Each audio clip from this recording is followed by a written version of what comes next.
probably be it. Lycan's camera looks like it's loading still. Oh my god. There we go again. Okay. Well, I'm the only one not to have a camera. Well, I guess, yeah, no, here comes Lycan. But I'm going to keep it that way.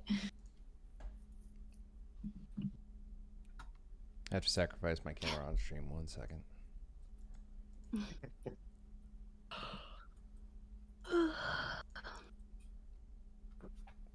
By the way, Lycan, I Thanks thought for- you did a great job on stream with Destiny the other day. Hey, thanks, buddy. Yeah, you really did. I've seen bits and pieces. I haven't seen the whole thing yet, but I saw your one with Wick, and it was, and anywhere around that performance, I think you did excellently. Oh, it was better than Wick's, in my opinion. Yeah. Well, that's good to hear. Strader 8 has gotten very efficient at passing you notes, I see. That's been I'm excited to see Straight Ray tomorrow.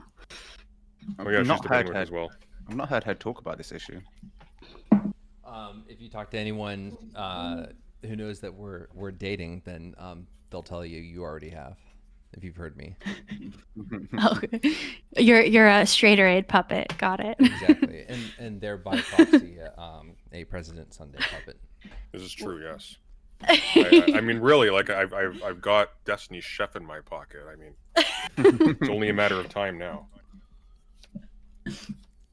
Well, hi, welcome. I would love to introduce Aaron to you guys. Aaron, as I sort of told you, these are my puppets. These are my fighters.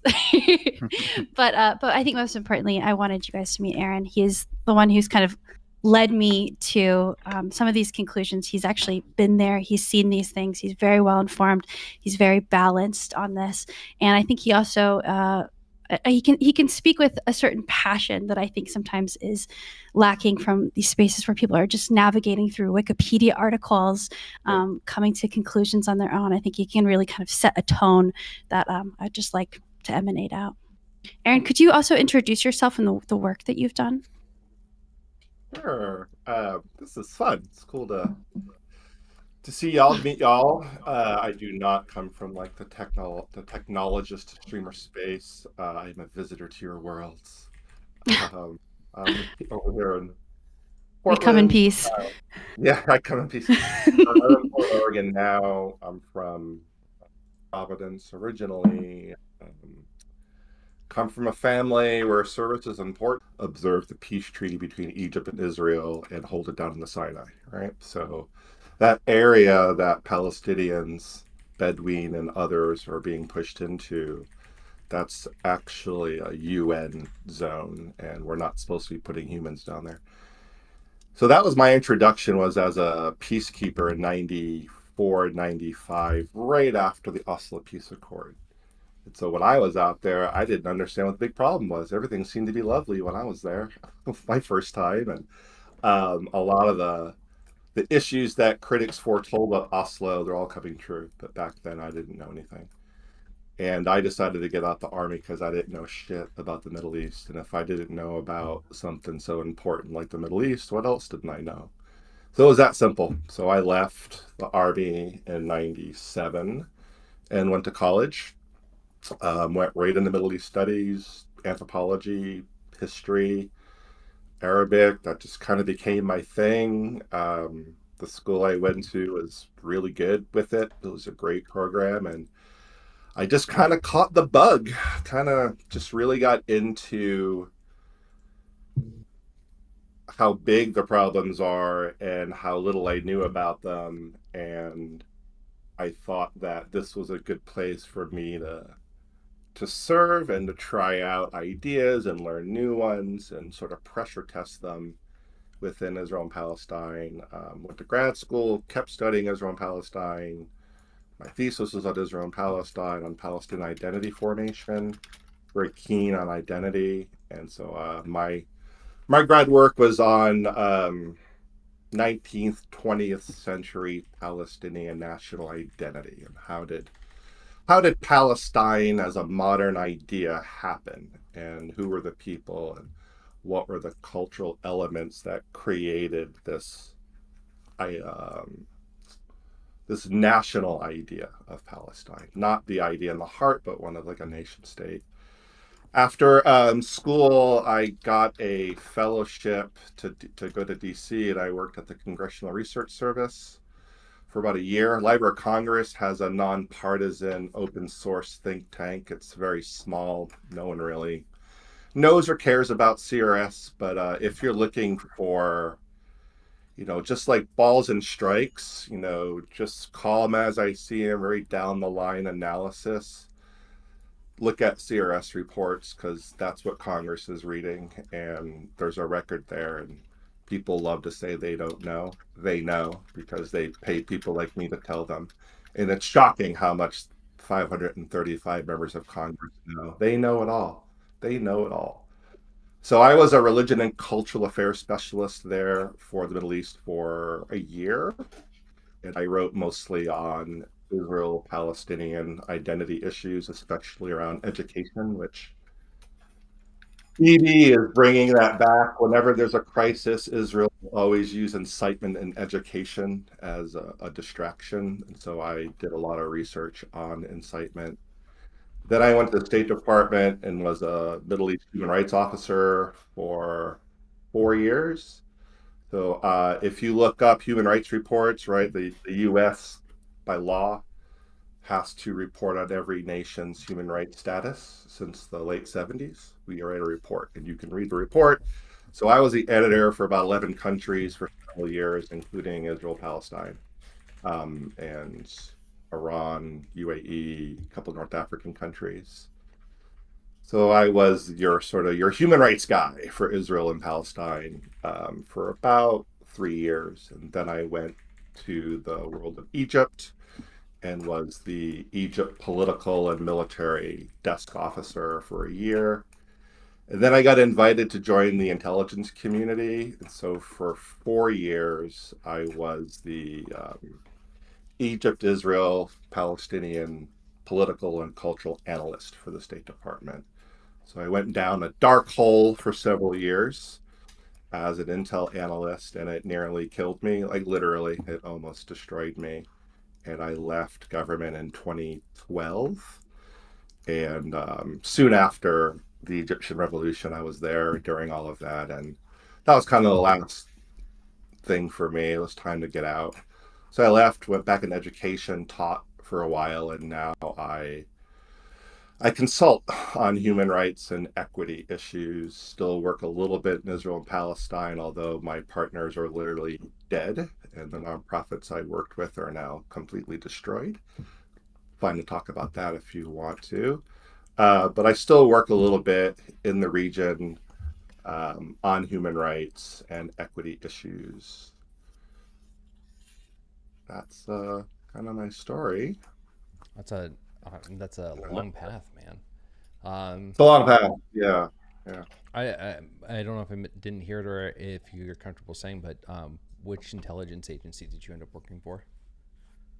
The State Department's Bureau of Intelligence and Research. It is the smallest and oldest of the IC members. So INR predates the CIA. So when World War II was sort of scaling up, we had what was the forerunner of the CIA? 3 words. OSS? The OSS. So the OSS became INR when the State Department, the building was the War Department before the Pentagon was built. Pentagon gets built, half of the State Department gets destroyed, it gets rebuilt. The old half is the War Department, and the Bureau of Intelligence Research sits in a lead-lined area where Oppenheimer had his DC offices. So they don't collect, but they analyze all the stuff and they task stuff. So I wasn't like a collector or anything, but lots of analysis and lots of tasking of assets to get answers to questions that we might have. So and it was awesome. It was great. It was hot shit until it sounds like badass until work. I mean, I have a lot of people I know from the IC and did some crazy stuff. People that were in different roles that weren't collectors that got roped into being human collectors and all that jazz. And there's some of them had a blast, some of them had a blast, but also have a bit of PTSD. So, I mean, it's intense work. Yeah, it is. Yeah, it is. I guess I wonder. I have a bunch of questions, but I'm curious if you had somewhere that you have been thinking. I guess is a pertinent area that you wanted to talk about leading up to this, like something that was, an itch you want to scratch as far as the subject matter.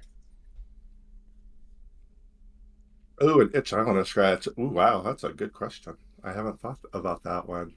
Yeah, I think like broadening the lens and the context is really missing, and there's a lot of eyes on the issue these days, and I'm grateful for it. It's a new thing for me to see so many interested people. Like truly, it's kind of amazing to me to see the amount of interest, like globally. I think a lot of folks don't seem to quite understand how far things have progressed for the worse. And whatever boundaries or lines or guardrails that may have been in place, and I'm not saying I support the guardrails, I'm suggesting there's always been guardrails and red lines, and those guardrails and red lines are gone.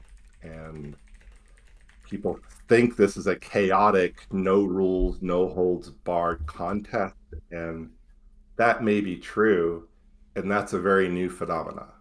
And I don't think folks really understand how loose, crazy, out of control things are right now, and just how dangerous they actually are right now. I don't think people quite understand how dangerous it is right now. Could you give an example of these guardrails that you're referring to? Yeah, so I'm an American. I certainly have an American bias. Like it or not, killing Americans has always been a red line that everyone needs to observe. And the case of Rachel Corrie is instructive. This civilian young white girl from up here in Washington State who protested Caterpillar and John Deere, and the Israeli Defense Forces killed her. They say accidentally, but a court of law found that no, they in fact did kill them. Killing an AMSIT back then had huge consequences. We withheld military aid around the death of one white girl. You know what I'm saying? This is what, 2000? 2002? No, it's post 9/11, I think. Somebody can look it up, but it's early 2000s. There is usually, and I'm not saying American lives are worth more, but policymakers believe so. And so when an American gets killed, it's a big deal. Maybe it shouldn't be, and it is. That no longer matters, right? There are American citizens right now being held, and the US government doesn't seem to be doing very much about it. That's a new one. The Israeli government doesn't seem to be doing much about it. That's a new one. That's a red line. The extent, focus, and intensity of civilian infrastructure attacks, that's a new one. This level of intensity, that's a red line that's been crossed. Those are guardrails that have just been completely wiped away. Not listening to Western voices that call for a ceasefire, that's a new one. That's a new one. When the West says stop it, usually they stop it. And not only is the West, maybe just now, I think Macron hinted, Biden's hinting, but really there's not a lot of full-throated. The global South has been saying things like Bolivia, for instance. Ireland is a big leader on this, but typically when white countries, settler colonial nations say stop it, it's stopped. And I find that's another red line that's been crossed. Do you think that Do you have any the what's going on in Syria, Lebanon, and Sinai, those are all red lines that have been crossed. Those are all red lines that have been crossed. Do you have any theories why parties involved here have been so emboldened to cross these red lines when they haven't in the past?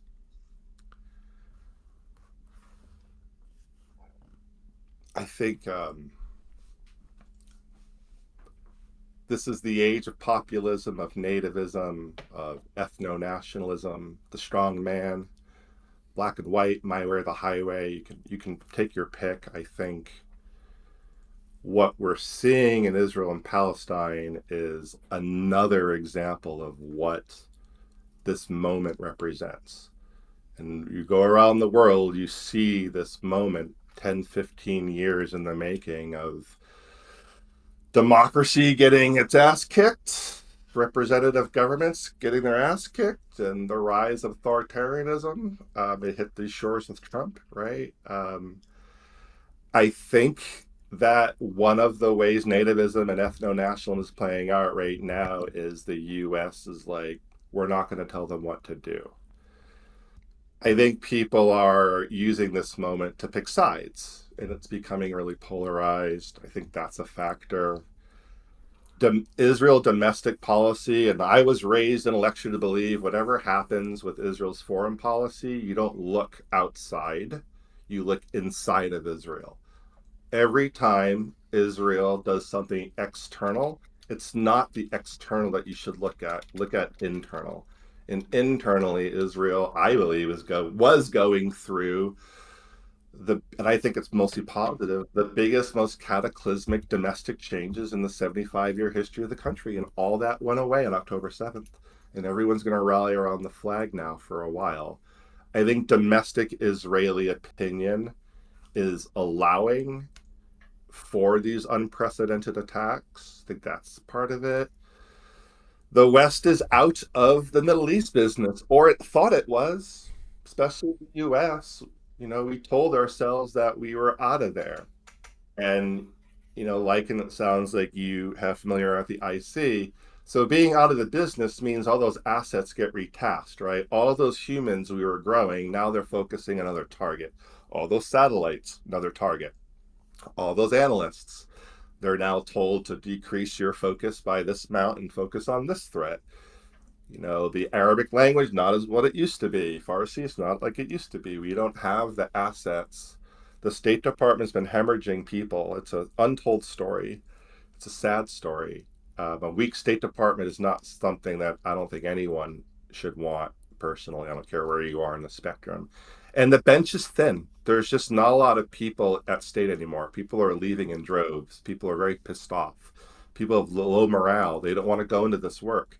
So now you have people who who hate human rights, hate the promotion of these issues, are really skeptical, or they're just people who are kind of idiots. The backbenchers are now in charge over there.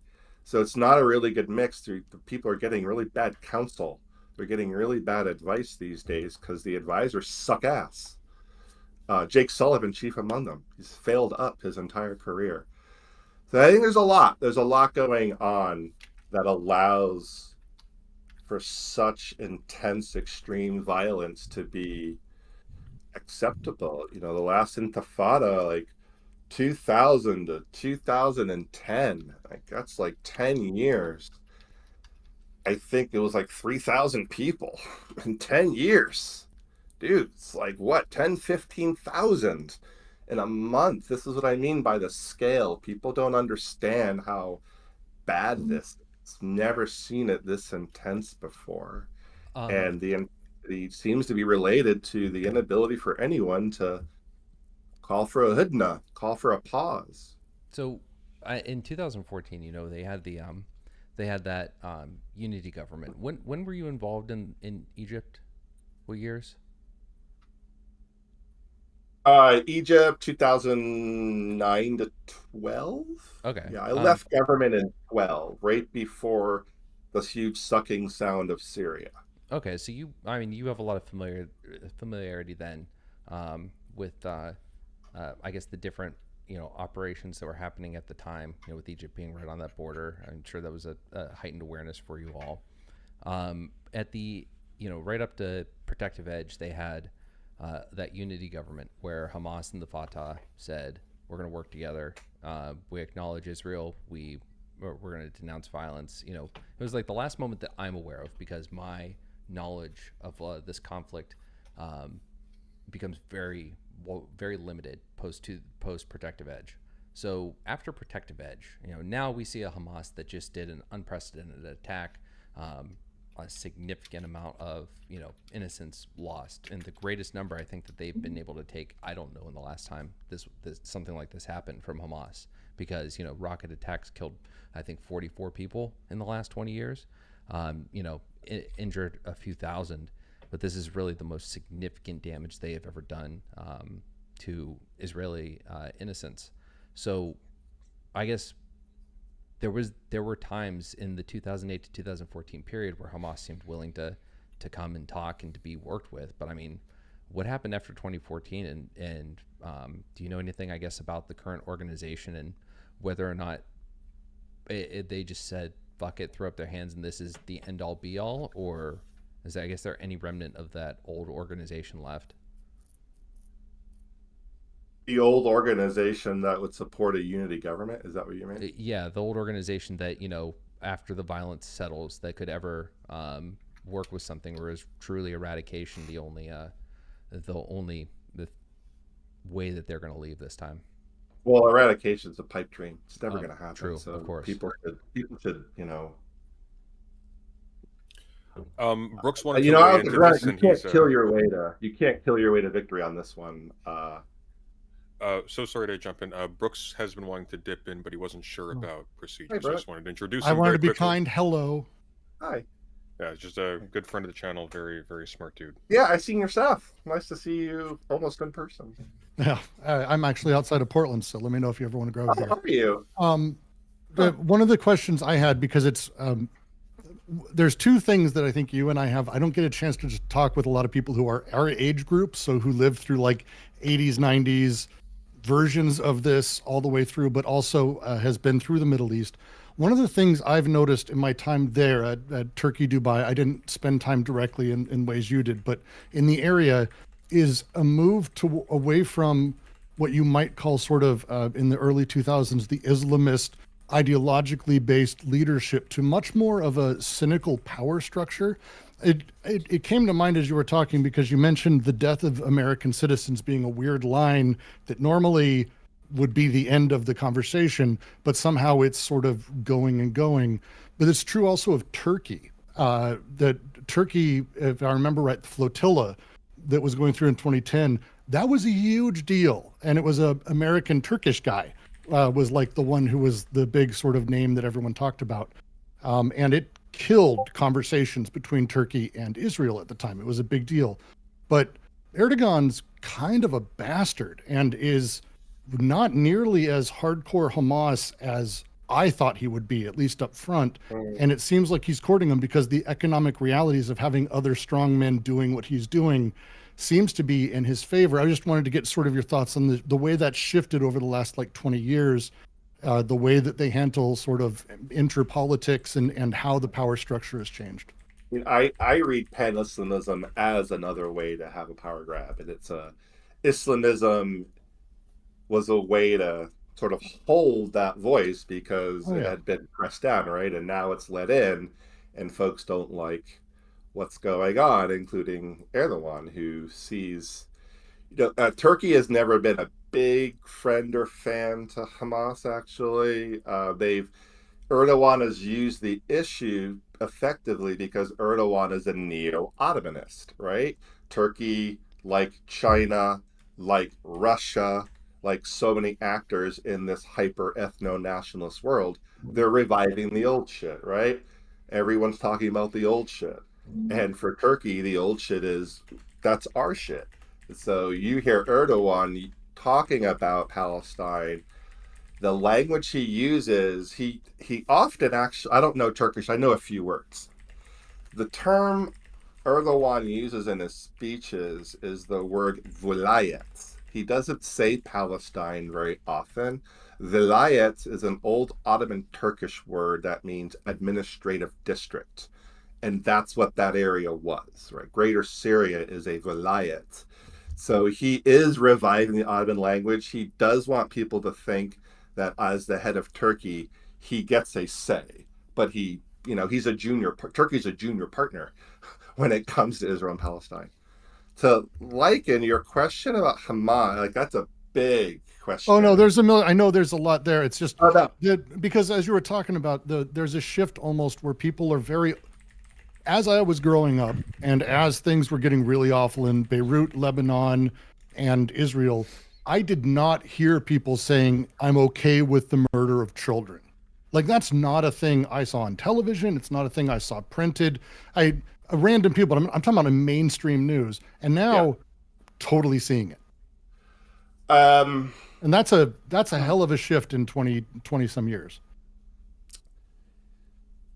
I mean, explicitly. I've heard people explicitly say they're okay with it. I want to hold this one because in my experience, this is actually part of the narrative. The disproportionality is a really big part of the game, and the targeting of children is a big part of the game. This isn't as unusual as you think, my friends.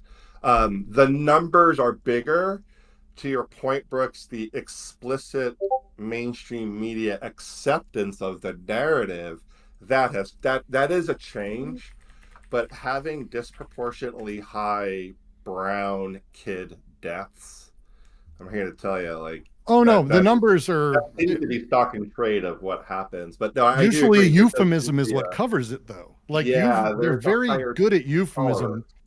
And and I'm just trying to figure out, like, I've been having debates with people about why that changed specifically, because like you hear it, and you hear it from politicians in Israel saying, like, the nuclear options on the, like, shit that was way not something they would ever have said. I don't think people understand how radical the Israeli government is. And there has never in the history of this country, never been a government even close to this one. Like, that is a major issue, is this government is way out there, way the fuck out there. And I believe, just like this moment, like, I believe the reason why the media can have these allergies to human suffering is we're in this moment, this authoritarian ethno-national moment where, like, the people don't seem to matter as much as these big power politics. And Palestinian lives have never mattered. They've never really mattered that much. I want to respond to Light.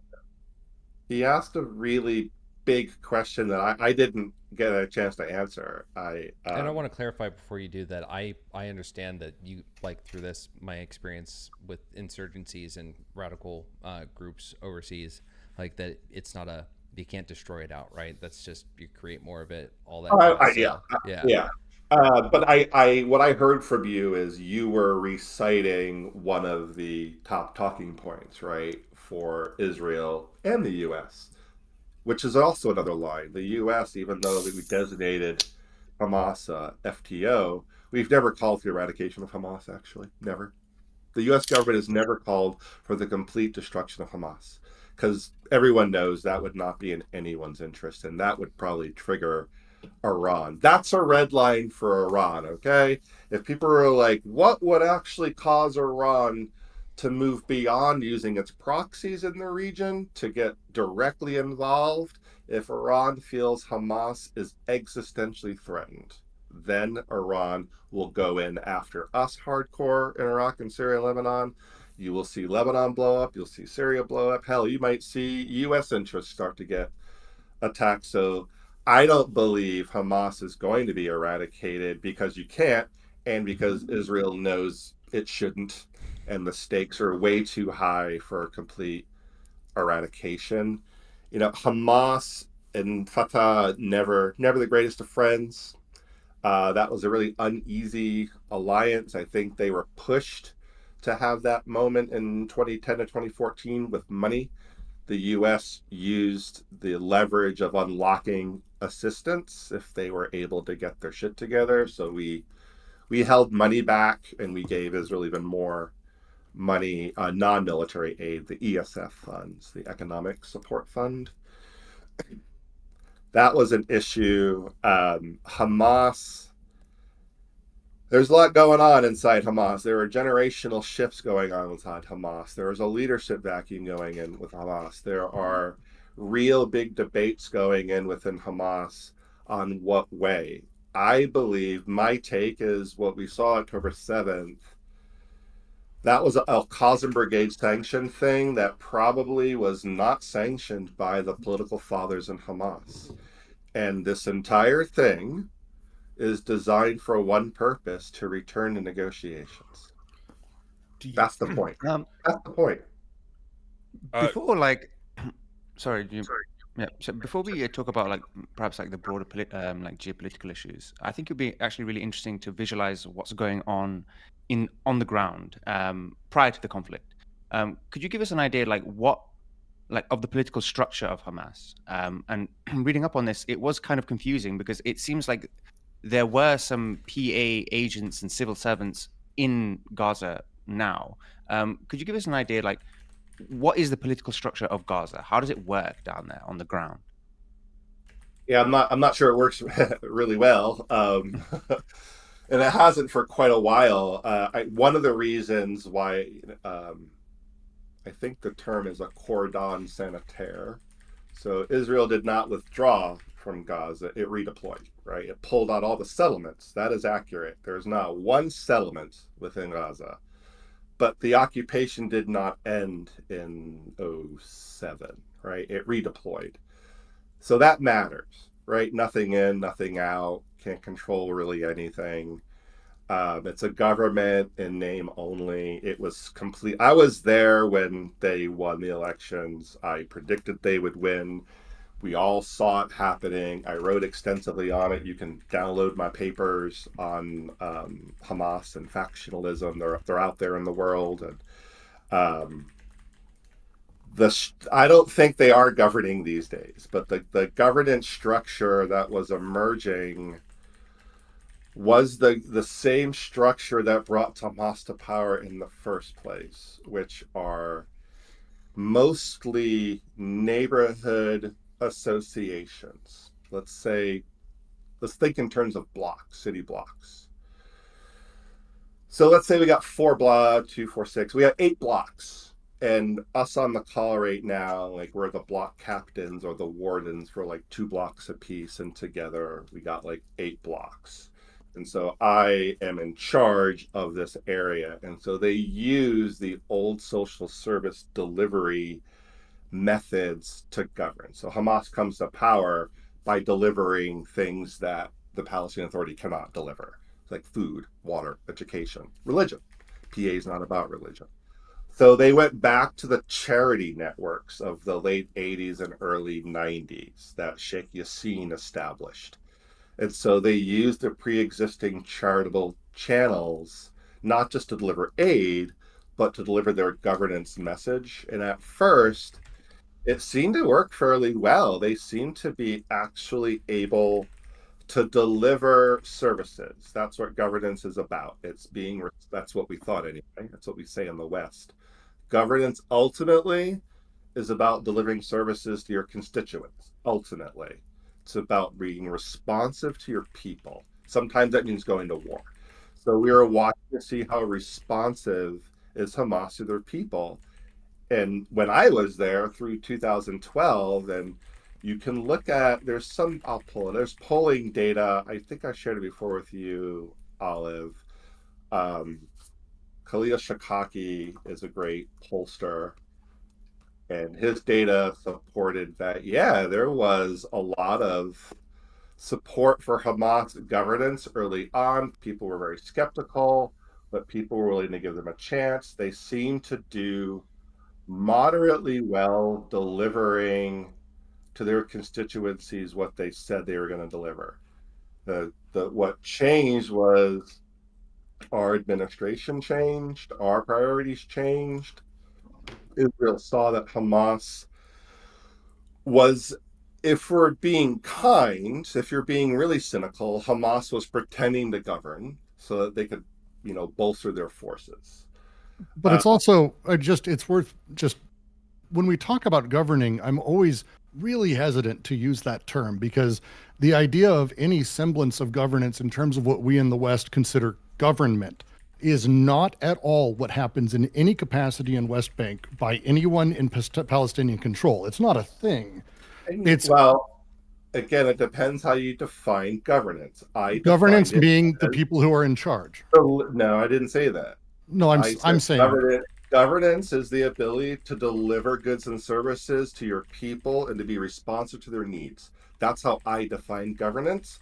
You could have other definitions, but by my definition, the ability to deliver goods and services to your people. Hamas had a decent track record in Gaza for years before they won the elections, and I'd say 3, 4, 5 years after. This isn't me. This is Palestinian polling data. that says, yes, they are emptying the trash cans. Yes, I can get married. Yeah, I can register my will and my land deed. They were performing the functions of government, but they were not a government at any, like they never were able to do it. We could argue why that is. Were they starved? Do they not have the ability? Did they not want to? But they did govern for a minute rather effectively in terms of delivering for their people. Well, But just to so- illustrate that, like the death tolls are frequently doubts upon death tolls are typically cast. Jesus Christ, I can't even speak right now. Doubts are often cast upon the death tolls on the grounds they come from Hamas instituted. Another red line that's been changed. We never question these numbers, right? From 2007 until October 6th, Hamas was in charge of Gaza, right? When anything popped off in Gaza and stats are reported by the Gazan Health Ministry, the U.S. never questioned those numbers. Now they are questioning. That's another change in the discourse that Hamas we tend to accept the numbers that come out of Palestine. We being in the West, we rarely question those numbers. Now we are. I wanted to ask a quick question about the attitude of sort of the internals of Hamas in the wake of the extended bombing of Gaza. Historically, a lot of Palestinian organizations have had a reluctance towards non-armed struggle, and there's been an almost magical thinking about the idea that a cataclysm or something simply provokes attention and therefore like negotiating clout. In your opinion, is the attitude that gave rise to October 7th, is that something that's going to decline as a consequence of what's been going on, or is that something that's going to stay steady? Whose attitude? The attitude towards armed resistance? Not armed resistance per se, but the attitude towards the type of incursion that took place on October 7th. Oh, will there be increased support for additional... Increased support or decreased support, yeah. For those types of incursions? Yeah. Or incursions of that flavor, I guess. Guess it depends on the outcome, right? Are you saying, is there more or less support for those types of incursions? Is that what you're asking? Well, I'm wondering if you think there's sort of like a doubling down on that sort of philosophy of approach, or if that's... Oh, well, yeah. This is where attitudinal surveys are important, and climate surveys over long term are important. So you can look at like the Pew Charitable Trust or Doctors Without Borders, others, and you can see the attitudes change. And I bet when they do the polling, when we see the new round of attitudes, it'll probably come out in the spring.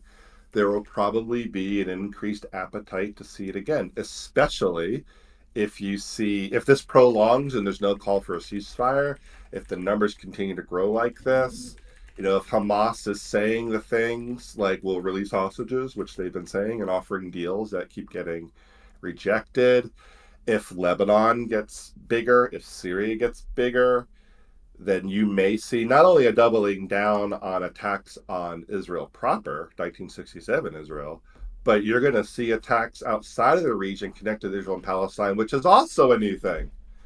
Israel-Palestine, it tends to be contained. Yeah, the bad guys who do bad things, like Al-Qaeda, it'll be like number 17 on their hit list, right? It's like Free Palestine. The conflict is pretty sealed, sadly, in the Levant.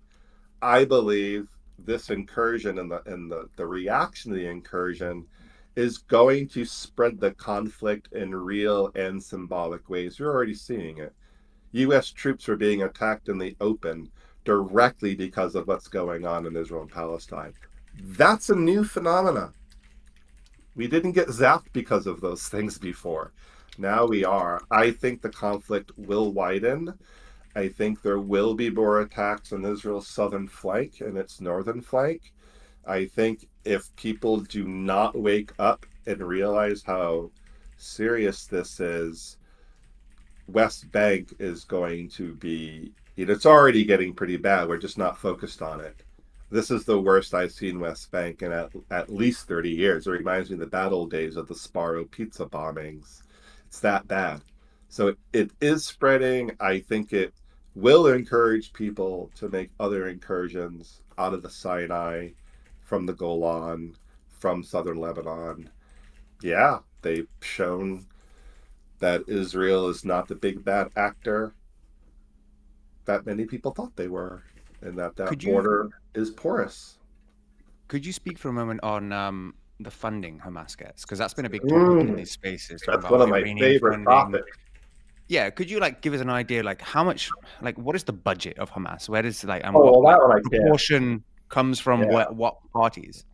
Yeah, that's a fascinating thing, right? And since 9/11, one of the strange like silver linings in the Patriot Act and all the post 9/11 shit is we had increased assets on terror financing, on financial crimes, right?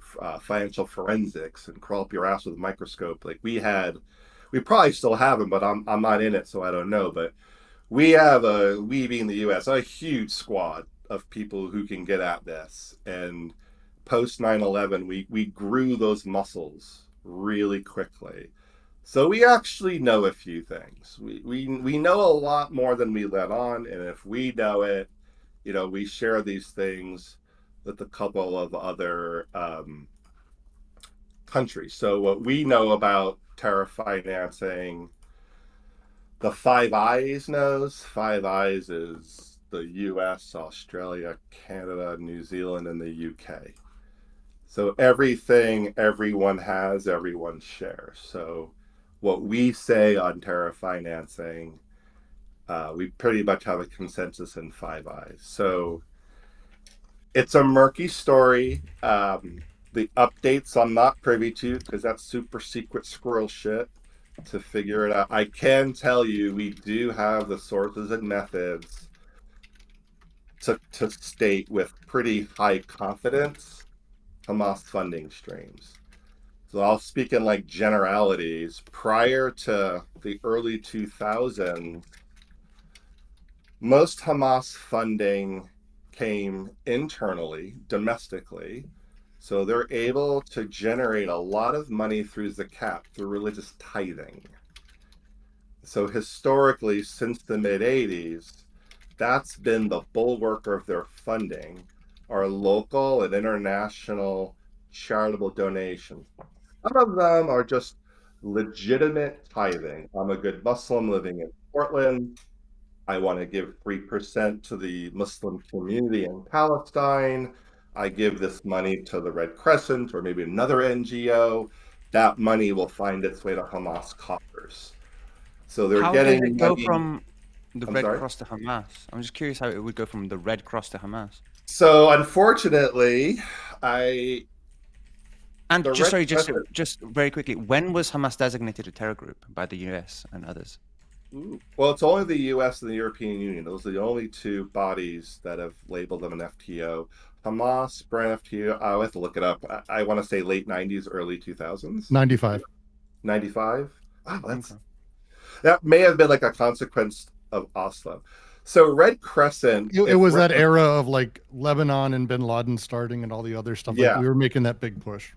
In order to operate in the Gazan space, maybe in my day anyway, you had to be connected to Hamas. You had to get their favor. You had to get their permission to operate. And sometimes that means sponge is what Mercy Corps calls it, a nonprofit here that does work over there. And in order, to jab needles in the arms of babies for shots, you're going to have to give Hamas 100 needles. Like, it's a dirty thing. It's not good.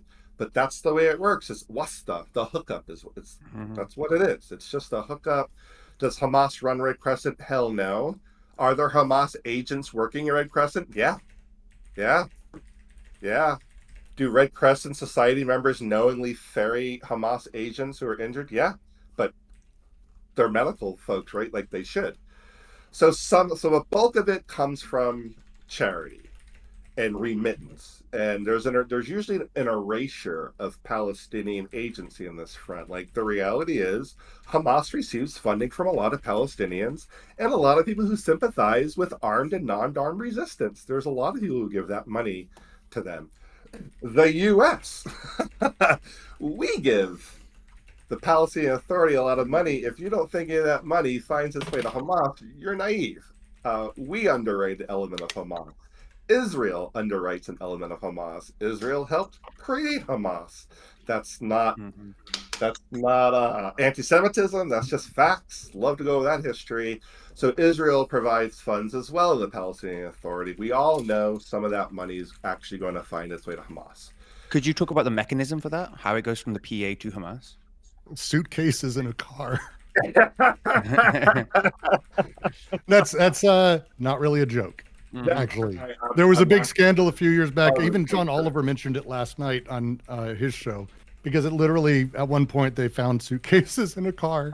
I'm sure there are lots of cash transactions going on. Some funds are being wired through like UNRWA, but or through Switzerland, but most it's straight cash, homie. It's just cash, big suitcases of cash.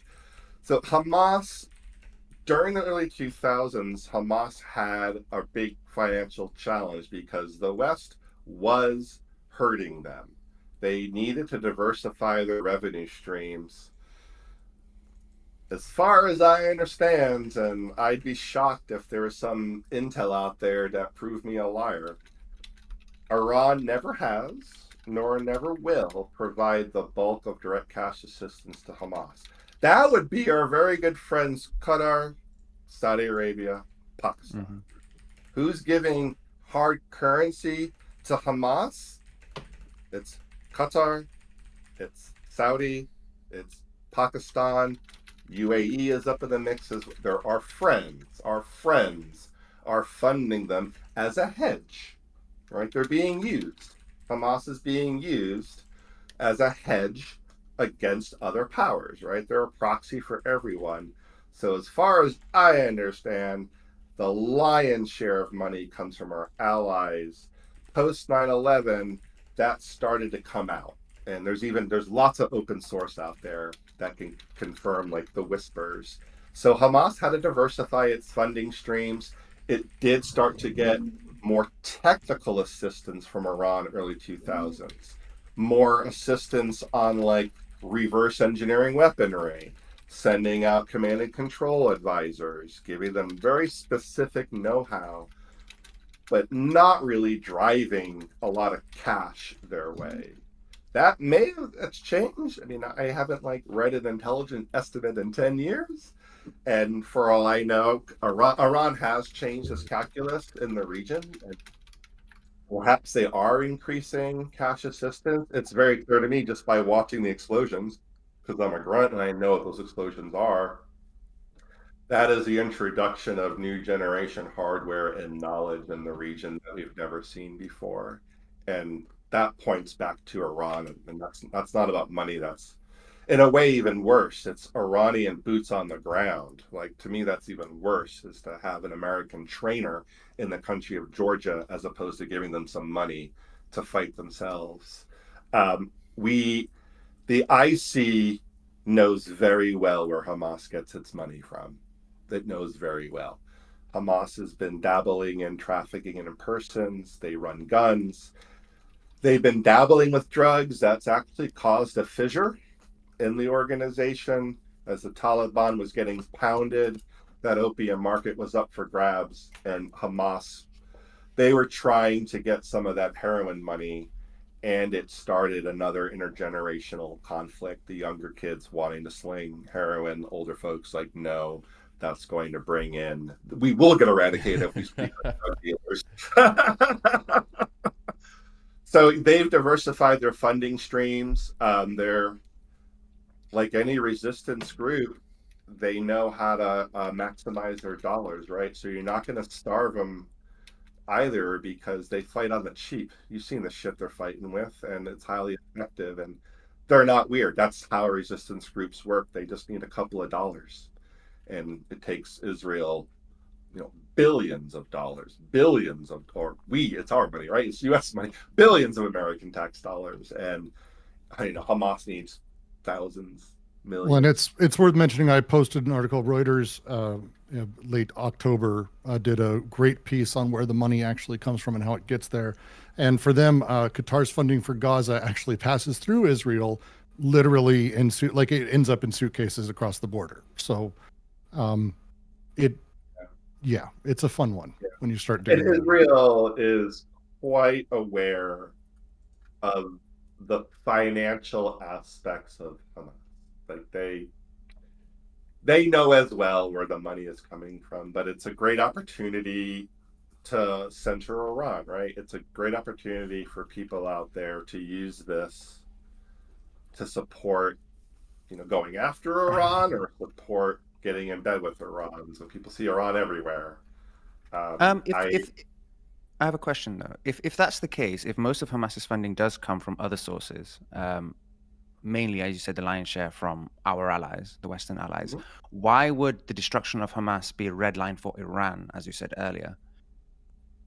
Even though Iran does not provide the bulk of their funding, Iran derives tremendous value from having Hamas. And I view Hamas, in part, because I don't want to rob Hamas of its own agency.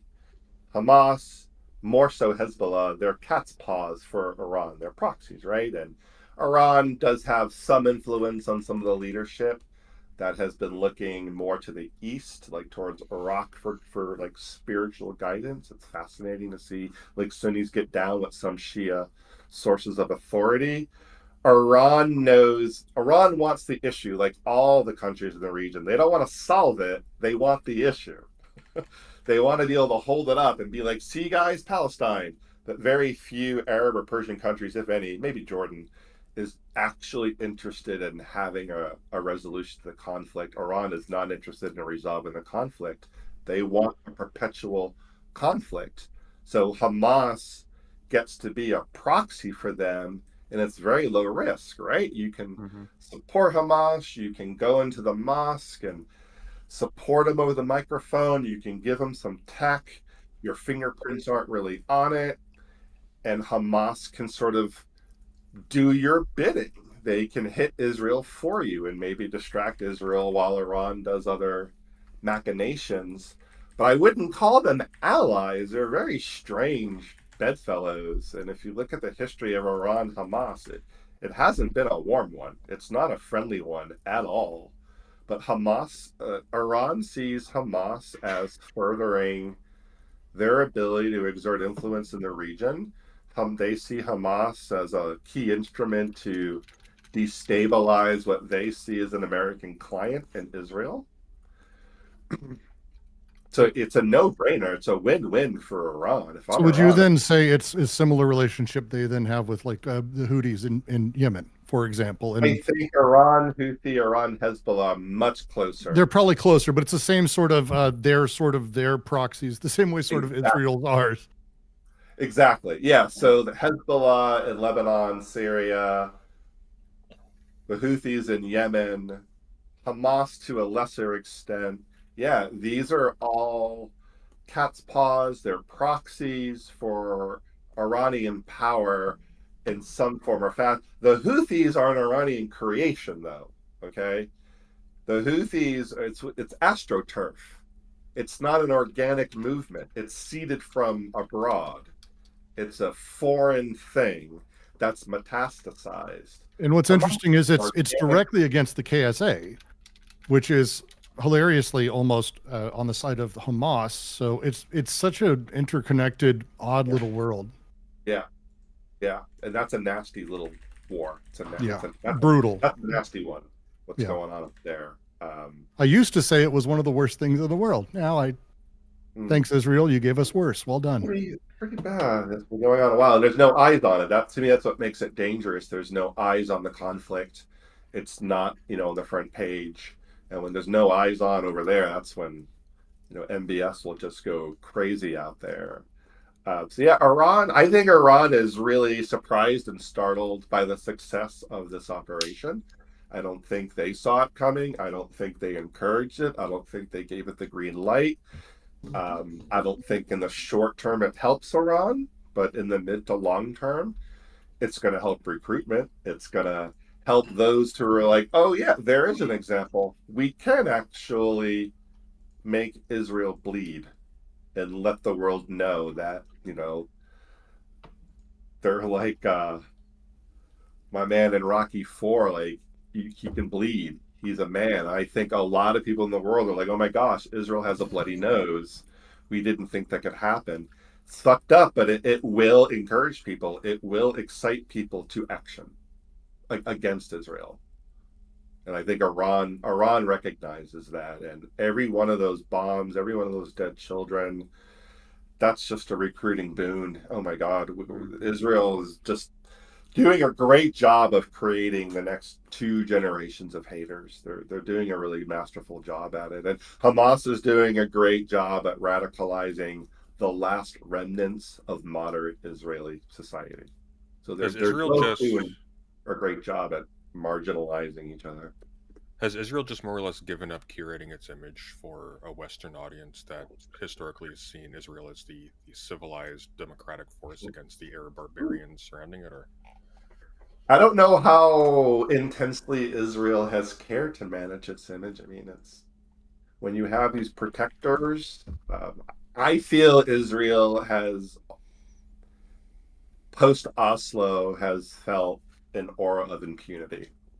And if you look from Oslo today, just the ever escalating, whether it's settlement policy or incursions or domestic politics or what they say to the U.S. publicly, it's quite clear that image, it would be helpful, but it doesn't. This government is different. They don't give a shit about image. They don't care about no public diplomacy. Public diplomacy to this government is going on air and saying, kill all the people. Public diplomacy, image building for Israeli government these days is saying they're human animals. It's saying, turn Gaza into Dresden. These are the words of a democratic government. I've never heard such words coming out of an Israeli government. Not in the time I've been watching that country. Yeah, and it's a minority government as well. It's always important to just point out like how these things get into power, especially Hamas. It's one of the things Hamas shares with Bibi ultimately is they're both minoritarians. Hell, half of the people in Gaza weren't even alive when Hamas was elected. So it's just trying to take it back to the power structures. It's terrifying to think that they're both minoritarian leaders.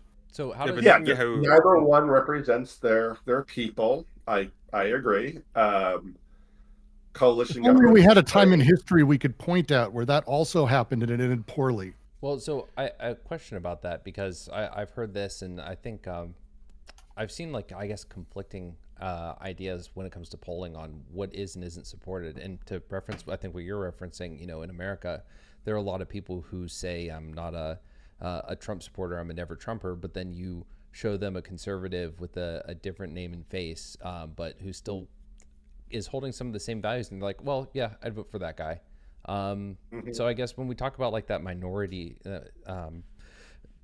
government in that position, I mean, can we dig in a little bit, I guess, to the ideas about what's happening with Palestine, what's happening, whether it's regard to the settlements or any kind of actions being taken by the government, whether it's the military or the expansion or the lack of peace negotiations, whatever it might be, I guess.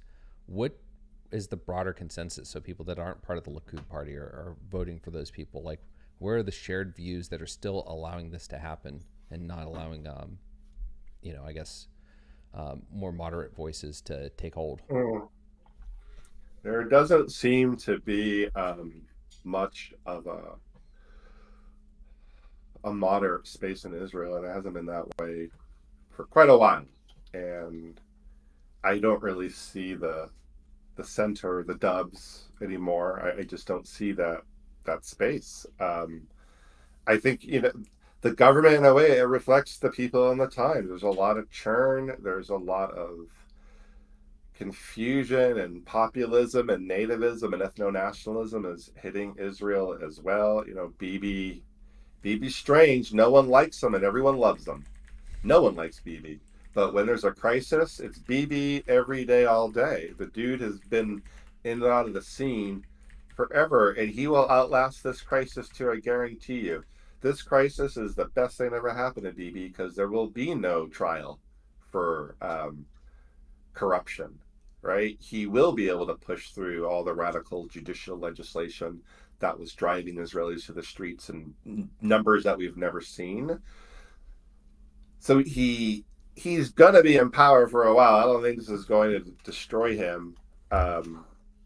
Shared thing, like on settlements on the Palestinian side, the numbers are quite clear. They're like in the high 90s in terms of, is this helpful, is this harmful? What the number that has changed is the Israeli support for settlements is going up. It used to hover low 60s as a hedge to get to the peace process. And most Israelis, when you really drill down in polling and ask them about why do they support settlements, so well, it's our leverage for peace. That whole land for peace thing, right? But now it's beyond like we're going to use it as a chip. It's we can't work with these people, so we're just going to do our thing. You mentioned earlier that 10/7 made Israel bleed in the eyes of the world, and so to that extent, it was sort of successful in the aftermath as well. But I also know that a lot of people have been critical of Bibi for the security gap that allowed 10/7 to take place in the first place. Has the rallying around the flag just completely canceled that? Oh, did we lose somebody? Has the rallying around the flag just completely canceled out the it hasn't characteristics of canceled it Bibi's out. position If as a you consequence? read, Haaretz does a really good job, like a center left paper. They do a pretty good job of continuing to ensure we don't lose the ball on these larger concerns. Look, anytime a nation is hit, you don't need a Jewish nation to rally around the flag. It's just what happens. It's a natural thing. I do think, like, given what I know about Israel, there will be some sort of reckoning for what happened down there, and people will pay for it. I don't know if Bibi will pay a political price anytime soon. Yeah, people are very upset. Israelis are very mad. The diaspora is very upset. Yeah, it's traumatic. It's a huge assault, right? And the fear, I think, right now, we're only a month in, personally, my dinosaur psychology, the fear is driving the force of arms, not accountability. The fear, the anger, the frustration. It's a terrifying place. And Bibi, and correct me if I'm wrong on any of this, by the way, but because politics in Israel is really fascinating. The way Bibi ultimately landed in his position is during a lot of corruption, issues. We'll just say he lost a lot of centrists who were not quite as big of a fan of him anymore. And as he became, reelected, but realized he didn't have the governing coalition, Micheli, I will not pronounce these names correctly. The center left party, sort of actually, not winner, but the leader of that, who's been calling for, basically the hostages, sending in SWAT style or strike teams to go in, stopping bombings, working with the U.S. and the Palestinian Authority to restore. Like, there is a center left call. But the challenge is Bibi, by being sort of marginalized right prior to this, sees this as his opportunity, not far from George Bush post 9/11, as an opportunity to seize power, to do judicial reforms, destroy a lot of the constitution that exists in Israel. So 100. It's a terrifying time in the sense of like a constitutional crisis in Israel. I know we all are worried about Palestine. We should be, but this all comes together. These things end up one working against the other, or actually just sort of ultimately towards a damnation. Well, they're linked. Whatever happens in either one of those countries is going to have a direct result. Like it or not, they are linked. They are coupled. And yeah, what happens domestically in Israel usually has huge consequences for Palestine. And whatever happens internally in Palestine will absolutely be consequential for Israel. Had this happened in the West Bank, Bibi be dead. He'd be a dead man walking right now. That it's far flung down there in Gaza. A lot of Israelis, it's a dirty little thing. A lot of Israelis who live in urban centers look down on the Israelis who live in the Negev down there in the south. They're viewed as, they're kind of how a lot of Americans view the south. It's how like people in Upper Egypt, Lower Egypt speak to people in Upper Egypt. They look down at them. They're dirty. They're a bunch of religious zealots down there. There is this strange like, meh, we don't really care what's going on down there. Those are like a lot of secular Israelis who are in West Jerusalem, Tel Aviv, like major metro areas. So there is this strange like, they're just like these random farmers down there. Others are like they're part of the problem. They shouldn't be down there in the first place. And you see Israel is moving 125,000 Israelis out of southern Israel. They're moving their own people as well. Maybe they'll be living in northern Gaza a year from now. That's my prediction, that northern Gaza it'll be Israel. Yeah, it'll be part of Israel. They'll annex that. In next weeks or months. Well, that's annexing. Well, I'm actually going to maybe disagree with you here. I don't see him annexing because he would have to do something with the citizenship of like, right? Like that franchise. No, he doesn't have to do a damn thing. What does he have to do? But he has to do. They don't want 2 million more Arabs, even in their apartheid style state in Israel.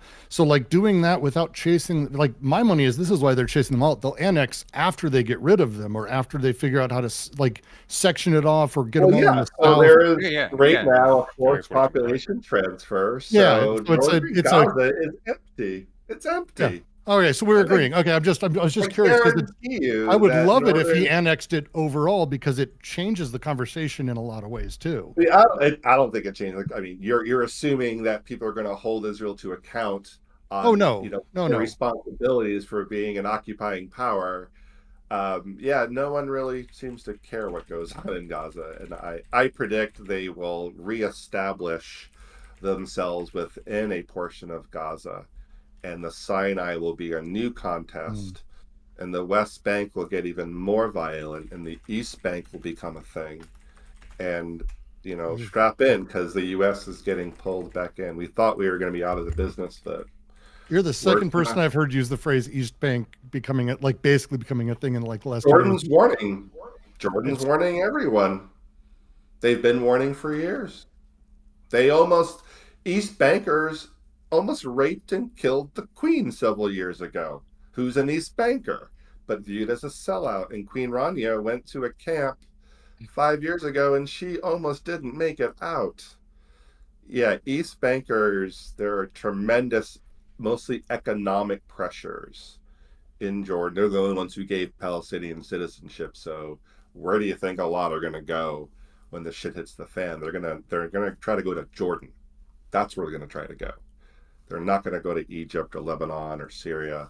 They're going to try to go to Jordan, which will be another huge pressure, which is why the king is saying crazy things, because he sees how big it's getting, how big this issue is getting. And yeah, I think Israel will absolutely go back into Gaza proper and probably Bibi said it, right? He literally told the world last week that Israel will be in charge of overall security for a time. He told you what he's going to do. Really quickly, some people are asking in chat if you could briefly describe what East Bank refers to. I don't think that's a familiar term for a lot of people. Oh, so somebody maybe can put up a map. So there's a river, the Jordan River, that separates Jordan west to the Mediterranean. So when people say from the river to the sea, they're talking about the area west of the Jordan River, which is the border between Jordan and Israel. And so east of that line, you have there are indigenous Palestinians who either fled or were pushed out, whatever narrative you want to buy, and were able to establish some sort of safe zone on the East Bank or into Jordan. Jordan gave Palestinian citizenship who were there. Those people are called East Bankers. Palestinian Jordanian citizens are East Bankers, as opposed to the West Bankers, who are Palestinians living in West Bank, and which I would call Palestine, except for East Jerusalem, which I would call Israel, just like the UN. That's my This also, my view. this also leads me to think of something I've seen just really kind of pop up in the last week. I've obviously seen it occur in the past, but the emphasis that the responsibility for Palestinian refugees isn't exclusively on Israel. This is, of course, coming from people who are ideologically very pro-Israel. And they would say that, for example, it's on the other Arab nations who have refused to take on the bulk of these civilians being sort of ethnically cleansed. What's your thoughts on the role that other Arab states have played in either taking on or not taking on these Palestinian refugees? That's an oldie. That's an oldie, but a goodie. Like I said earlier, the countries in the region want the issue, right? They want the process, not the peace. It's a great rallying cry. You can raise money off of it. When in doubt, hold up Palestine. It's a great rallying cry. The more oppressive the state, the more willing you are to take this issue because it gives the population a release valve. And so Iran wants to see its people on the streets protesting for Palestine because they're not protesting for women's rights. Okay? So every leader sees in Palestine what they want to see. It's a foil.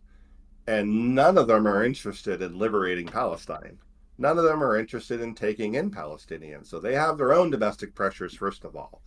Like, none of these countries want to take in a potential fifth column. Taking in Palestinian refugees contributed to destabilizing Lebanon, yeah? Taking in refugees destabilizes Syria, Turkey. Hell, taking in refugees fucked with Germany for a time in the 70s and 80s. So these countries aren't dumb. They know if they take on these people, they take on the issue. They're not going to leave. And now you've just inherited the Palestine question on your own shores.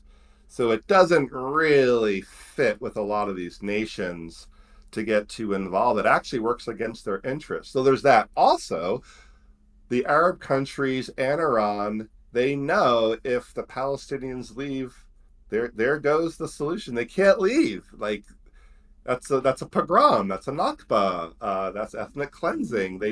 Egypt doesn't want to take them because they know damn well they'll never go back. They'll never be allowed to go back.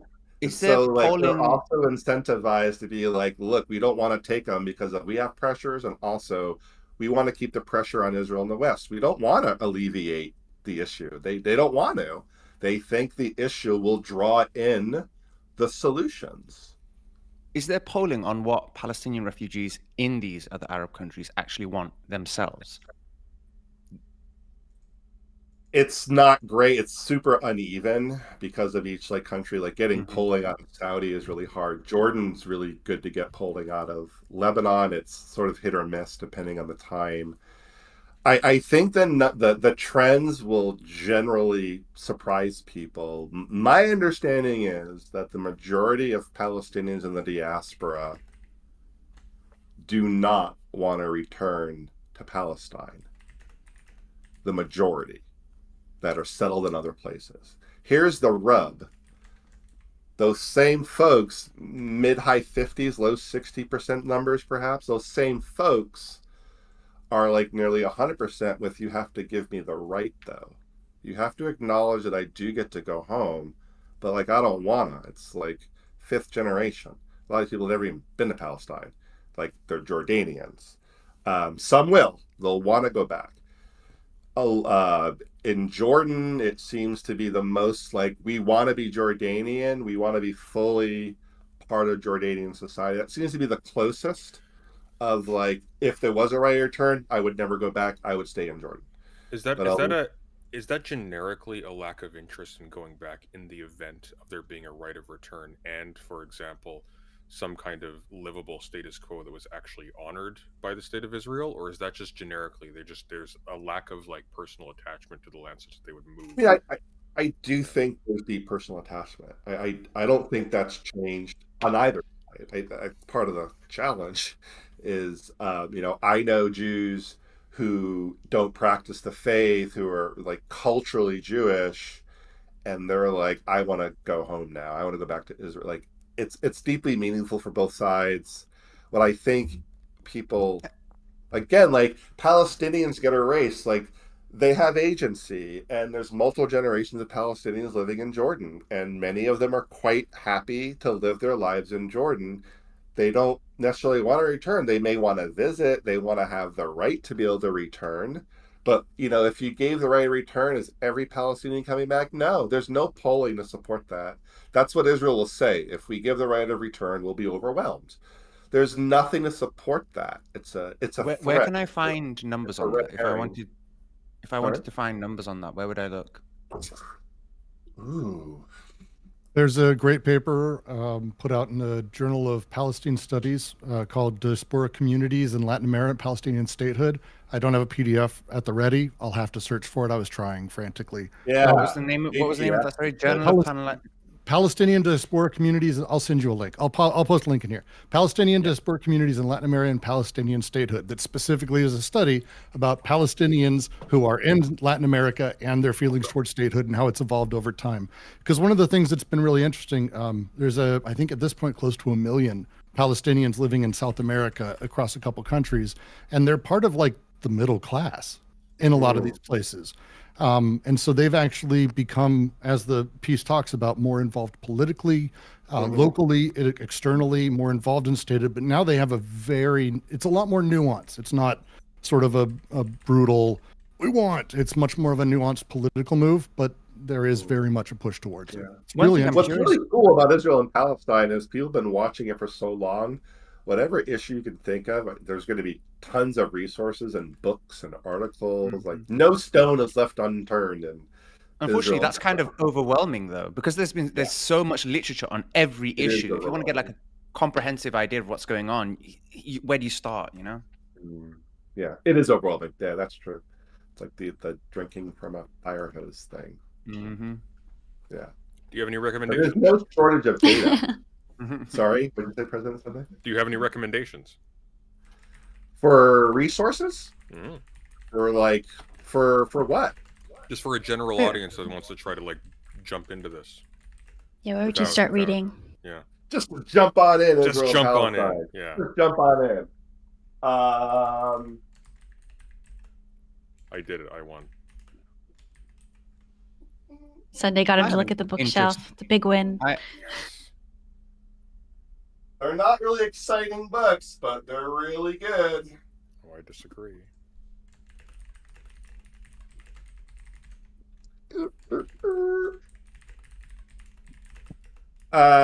So people like, I'll just maybe put names in the chat. Where's the stupid chat function on this damn machine? Here we go. So people like Mark Lynch, Rashid Khalidi, Hanan Ashrawi, Noah Adicott,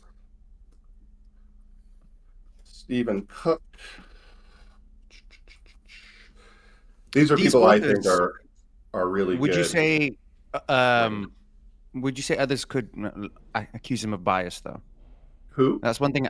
These authors that you've listed in the chat, because that's one thing I've been really like careful of when I think of like who I'm reading.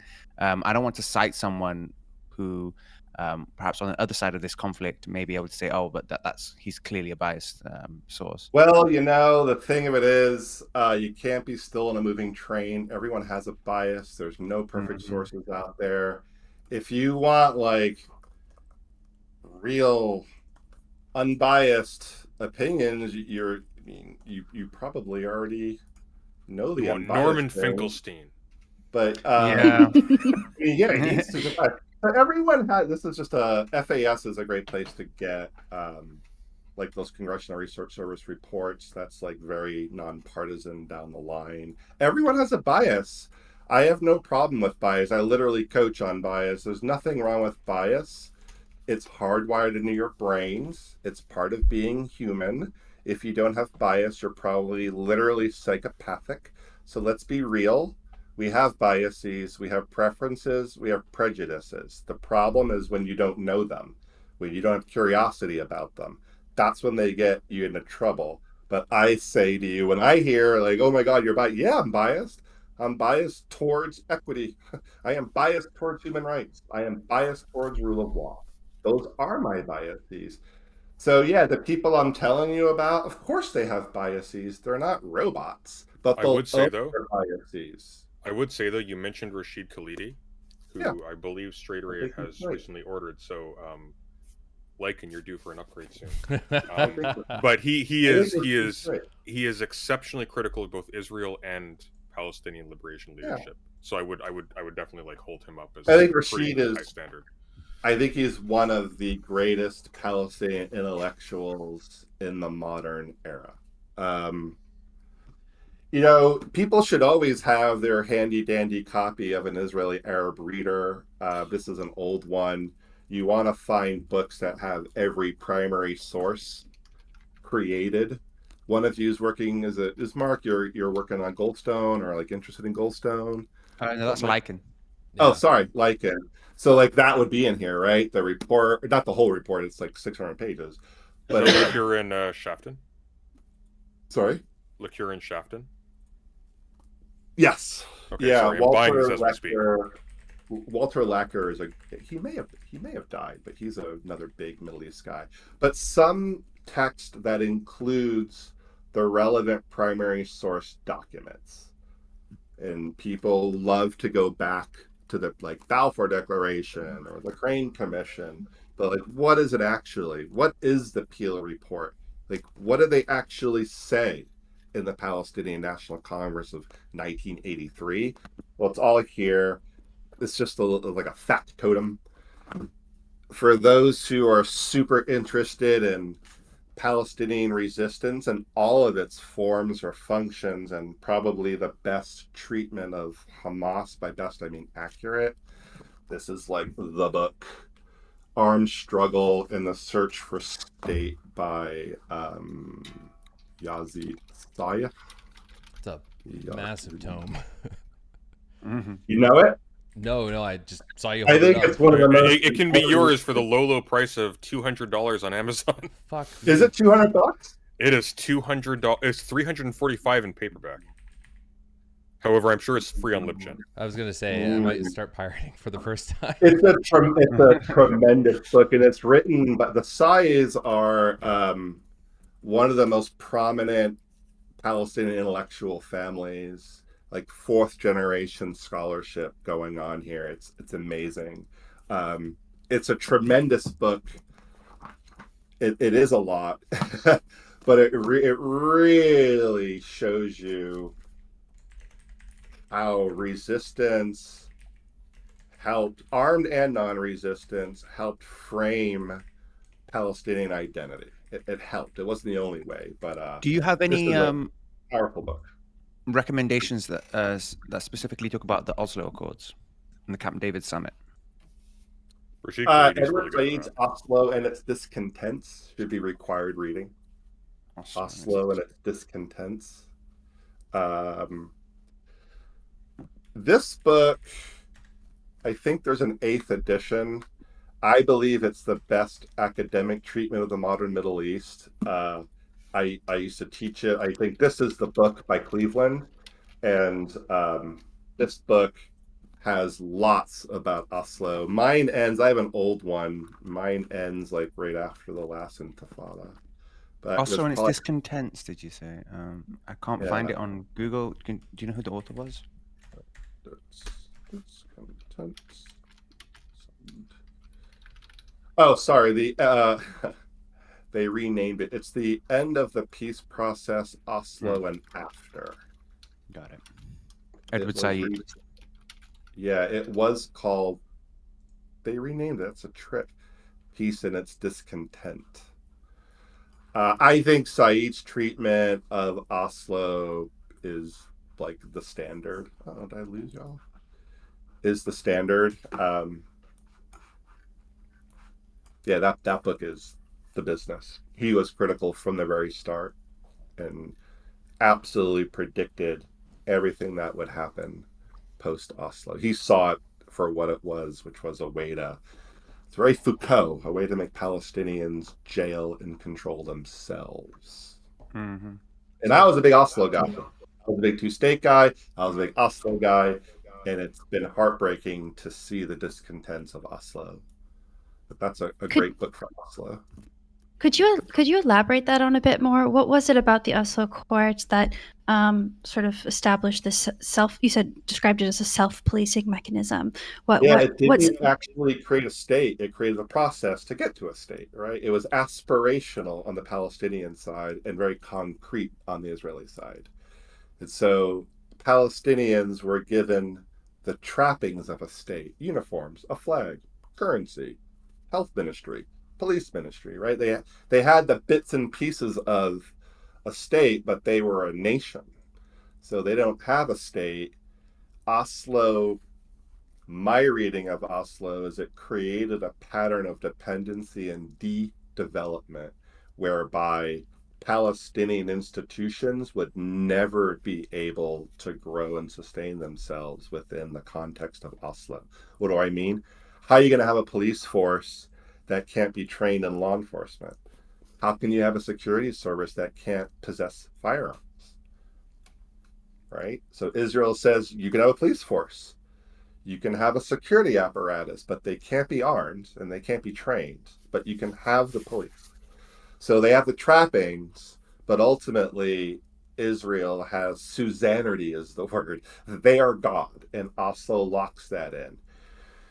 Oslo creates mechanisms by which the newly created Palestinian Authority is in charge of law enforcement within the West Bank and Gaza. So that means Israel is still the occupying power.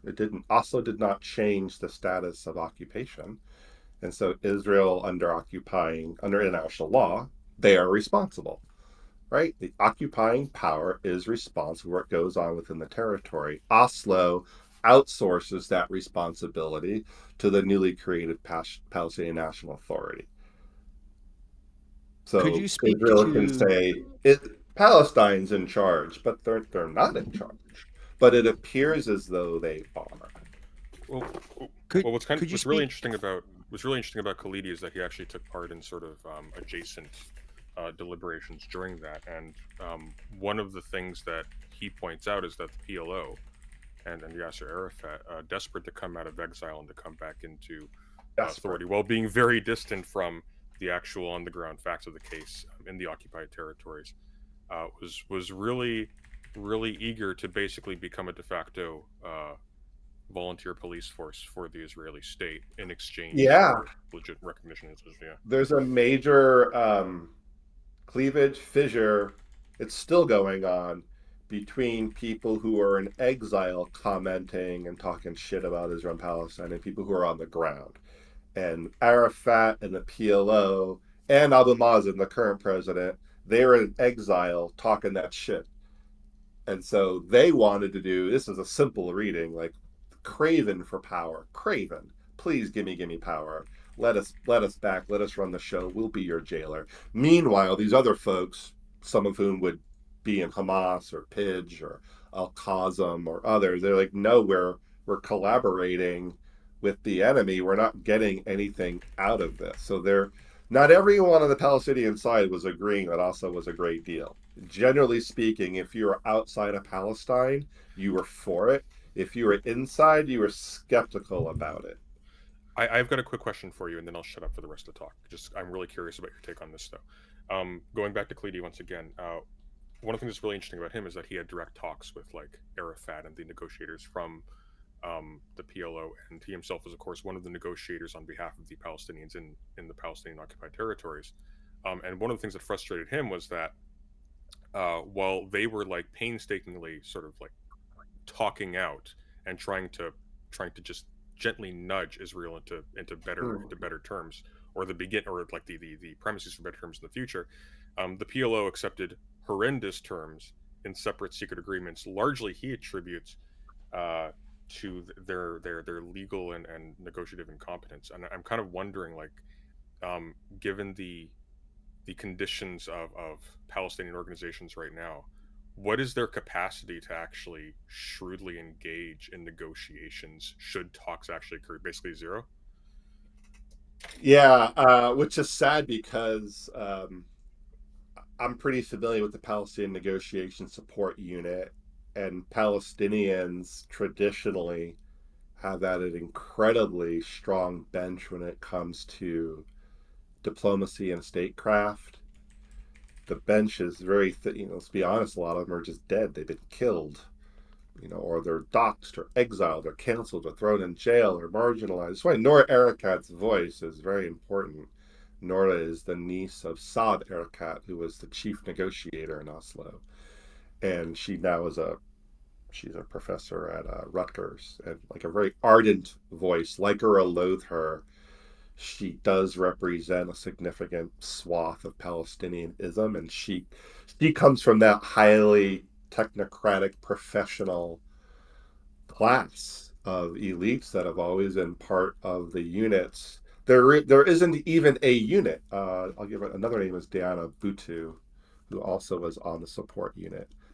So there is no negotiation support unit. There is no NSU. There hasn't been an NSU in probably 10 years. So there's not even an address to do it. Palestinian, despite what many people think and say, of all the Arab countries in the region, it is Palestine that's had the longest exposure to democracy. Palestinians know about elections. They actually are into them. And so if you don't hold elections in almost 20 years, all the organs of state are illegitimate. So let's say we wanted to force a peace deal. Let's say they did get to the table. The PA and Abu Mazen, they can't sell it to their people. They have no credibility. Who does have credibility is people like Mustafa Barghouti, the Palestinian National Initiative. To me, that is one of the most hopeful signs, places, and spaces for Palestinian diplomacy is the National Initiative. Personally, I would like to see Barghouti be like the head of the PA. I think that would be tremendous if he actually won an election. Part of the reason why they won't hold elections is because Barghouti will win. And one thing anybody viewing this might find kind of funny is Nura Erekat, who we were just talking about, is the sister of Fusi on YouTube. Fusi. Oh, that's right. I just learned that. I've known Nora for 20 years, and I just learned that at the outset of this war, of that connection. Yeah, they're quite the family. And her husband, Bassem, is a big intellectual scholar activist on the scene as well. So no, I don't, on either side. It's not the time. It's the time to stop fighting and come to the table, but it's not time to get a deal done. It's just not time. It's not in the cards. Nobody wants it, and we can't want it more than them. The polling suggests, for the first time in the history of polling, this is something both sides have in common. A majority do not believe in a two-state solution. That's a first since the spring. You look at the data last time, I think, Olive, right? And it was like in the 60s. Well, it's weird. It's weird reading about it because. Oh, I'm sorry. I didn't mean to cut you off. When I speak, I'm just saying that's a first. So even if you had a government on both sides who wanted to get a deal done, neither population supports a two-state solution right now. Not since the spring. I'm always perplexed by this because it seems like in this unique case, when people are talking about a two-state solution, they mean virtually anything but a two-state solution. Because what it seems like Israel would be erecting is essentially, like quite literally, even as someone who's deeply critical of Israel, they would be essentially helping to erect an existential threat directly on their border. Within their border, indeed. That's what a state is. I wouldn't say existential, but I'll give you threat. There is no existential to Israel other than Israel itself. Well, only in this. Well, I'm going to concede that, obviously, but we're talking existential. There's no. Well, they're not going to be wiped off the face. No. That's not entirely what I mean. But in the sense that when you're talking about the establishing of a sovereign power with deep and justified, like inarguable reasons for historical resentment against the directly neighboring state, which they still lay claim to the whole of their land. Like I can't fathom a situation in which an actually sovereign, not like a an Why not? autonomous governing zone or something like what Why they not? wanted. White folks in been Oslo. doing it for hundreds Yeah. of years. Do it all the time. Germany figured Yeah, it but out. Northern I think Ireland figured it out. England figured that's it bad. out. That's They bad. though. figured We it out, didn't they? Like, people figure it out all the time. It happens all the time. Yeah. It happens all the time. For Yeah, but some when- reason, when it comes to the Middle East, we don't think we can do it. But in fact, that is the nature of the international state system. That's the whole point of sovereignty, that belligerents can, should, and will live next to each other. That's I why the agree. rules become important. I agree it's hypocritical, but isn't one of the perverse insights of the predominance of sort of like the European system of states over the course of the whole world is that this is actually a really bad thing and that you shouldn't really establish it? Because that's one thing that the right and the left agree on both sides, is the establishing of new sovereignties of this sort is sort of inherently requires or creates the conditions of genocidal action one way or the other. It seems kind of unavoidable. The making of a state is bloody business for sure, and the system is pretty conservative about, having new states into the game. Absolutely, and very few states are born without a lot of bloodletting. I completely agree. I think there's been more than enough bloodletting to last several lifetimes in Israel and Palestine that, like, we could have a Palestinian state without an existential threat or a genocidal massacre or forced population transfer. Like that can happen. There's no sufficient will within and without the region right now. In the establishing, I see your point, but I guess like to that point about there being no sufficient will, wouldn't that be part and parcel of the fact that an actual sovereign state is going to be one that can lay claim to territory outside of its treaty borders without requiring outside sanction? Like that's what sovereignty means. It can do whatever it wants, and it has resentment if it gains the power. Like, it can do what it wants within its territory. Yeah, within its territory, you can do what you want. Each prince does their own thing. That's sovereignty, right? Or princess. And so, if Palestine were to get a state, they get to do whatever they want within the boundaries of that state. Would that include like waging war against other states and annexing like new? That would include. That's right. Yeah. If they're a nation state, they get to be a belligerent to hostilities. Yep, that is true. Just like Jordan and Syria and Lebanon and Egypt. Yeah, they all could decide to attack tomorrow. This is true, but that's the game. And when the West decided to grant, limited sovereignty to Northern Ireland, those were conversations. South Africa post-apartheid, those were it's part of the game to have those conversations on what happens when one is given sovereignty. Yeah, one can come back on you. I agree with you 100%. I just what I'm wondering is you say there's no will for a two-state solution. Right. My wondering is if there being no will for a two-state solution isn't also part and parcel of the consciousness of what a two-state solution actually is in fact. Because it seems like a two-state solution historically has really meant autonomous governing zones double plus good. Not really a two-state solution. Even like Pisgah was not really a two-state solution. It was sort of precipitating kind of an edging towards a situation where they could get a state, but not really a state. But I mean, like you enter into a territory where even like deep critics of Israel don't really have grounds for criticizing Israel's attempts to stop state formation. And so my question to you is there, in your judgment, is there a way to kind of reconcile these two where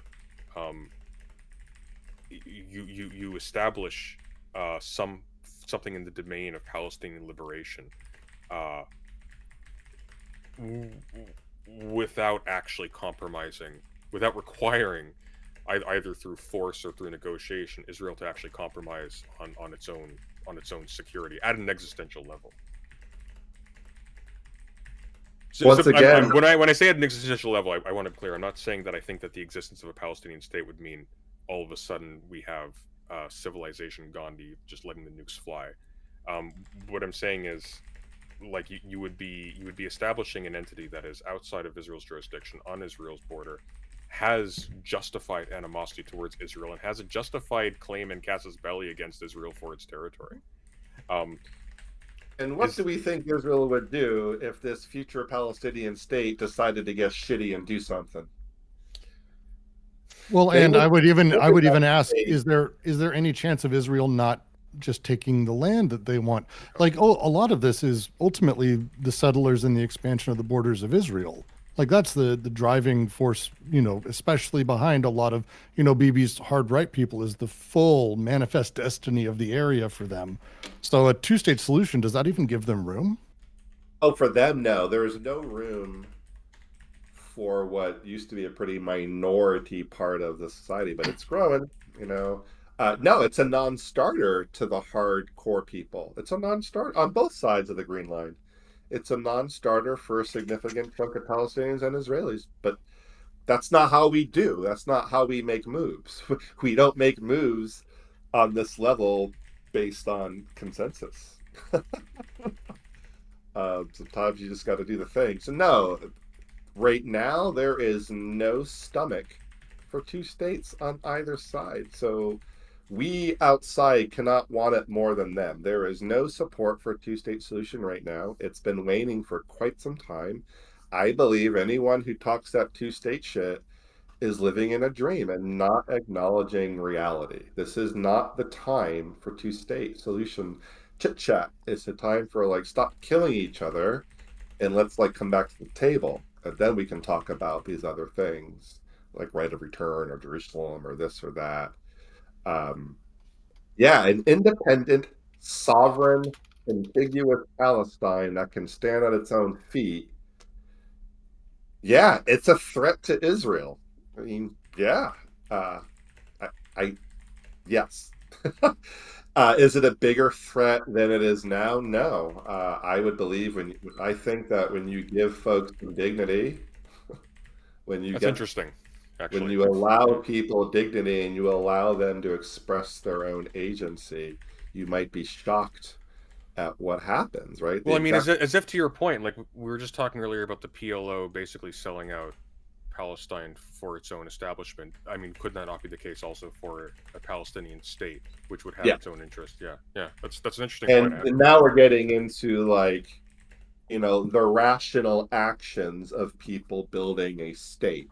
And these are rational actors, including Hamas. In the game of sovereignty and nation states, Hamas is allowed. That is a legitimate actor. To have a non-state actor use political violence to resist is allowed in international state system. Why can I say that? Because we have laws that govern the behavior of such actors. Such actors have always been a part of the system. But to be really careful there, though, that's distinct from simply valorizing literally any violent action that I don't need to be careful. I need to be accurate, bro. No, sure. I'm agreeing with you. I'm not the one. I'm not the one. I'm not the one who's like, I better be careful because Oh I might no. be Oh, doing... to be clear, it's not where I'm going with this. What I'm saying though is that, like obviously, like regardless of which power ultimately assumes sort of state authority or representational authority, whatever, on the international system of states, should that be the case, obviously they would have the right, sort of intrinsically, to resist incursions on its territory. What I'm saying though is that that's not equivalent, just for point of clarification for the audience, it's not equivalent to saying that therefore what Hamas did as an entity among the Palestinians, but not necessarily identical with them as an entity. What they did on October 7th is not therefore like, oh well, that's just what states do, bro, because that wasn't what they were, right? No, I'm suggesting that the actions of Hamas are actually contained in the international state system. They're not some alien part of the game.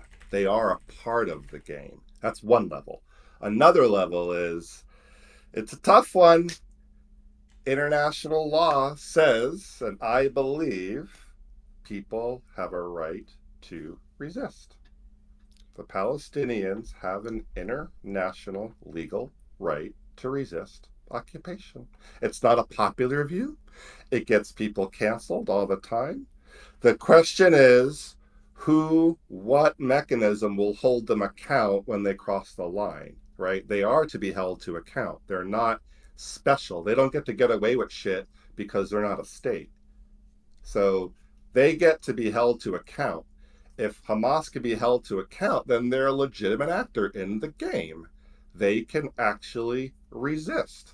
But isn't the condition of being isn't the condition It's of being accepted. isn't the condition of being in the game the precisely the opposite? That there is no one to hold them to account. That's why Oslo did not actually There is someone to establish hold a them Palestinian account. It's state. called the UN. It's called the ICC. It's called the Hague. It's called Yeah, but I any. mean, states opt into the UN, right? They aren't states by dint of being in the UN. They're Every states prior to state being except accepted two is a by the part of the UN, right? Everyone except maybe 2 states is a signatory. These things matter.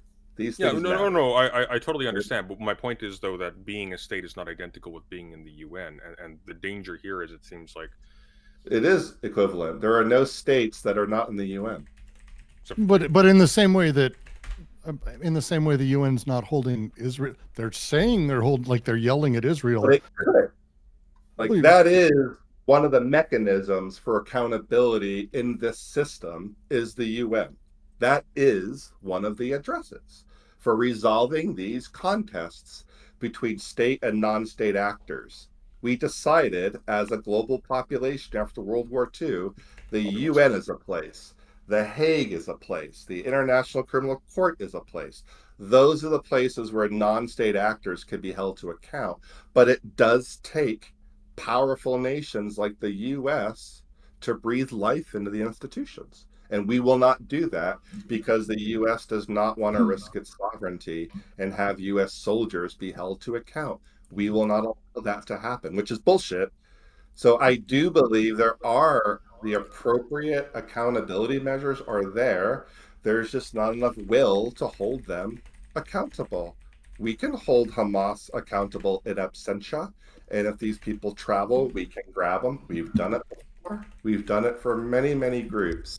So I believe Hamas is a legitimate actor in the system. Using political violence, while I personally abhor it, using political violence to resist an occupation is a legal form of resistance, as long as you follow the just laws of war, right?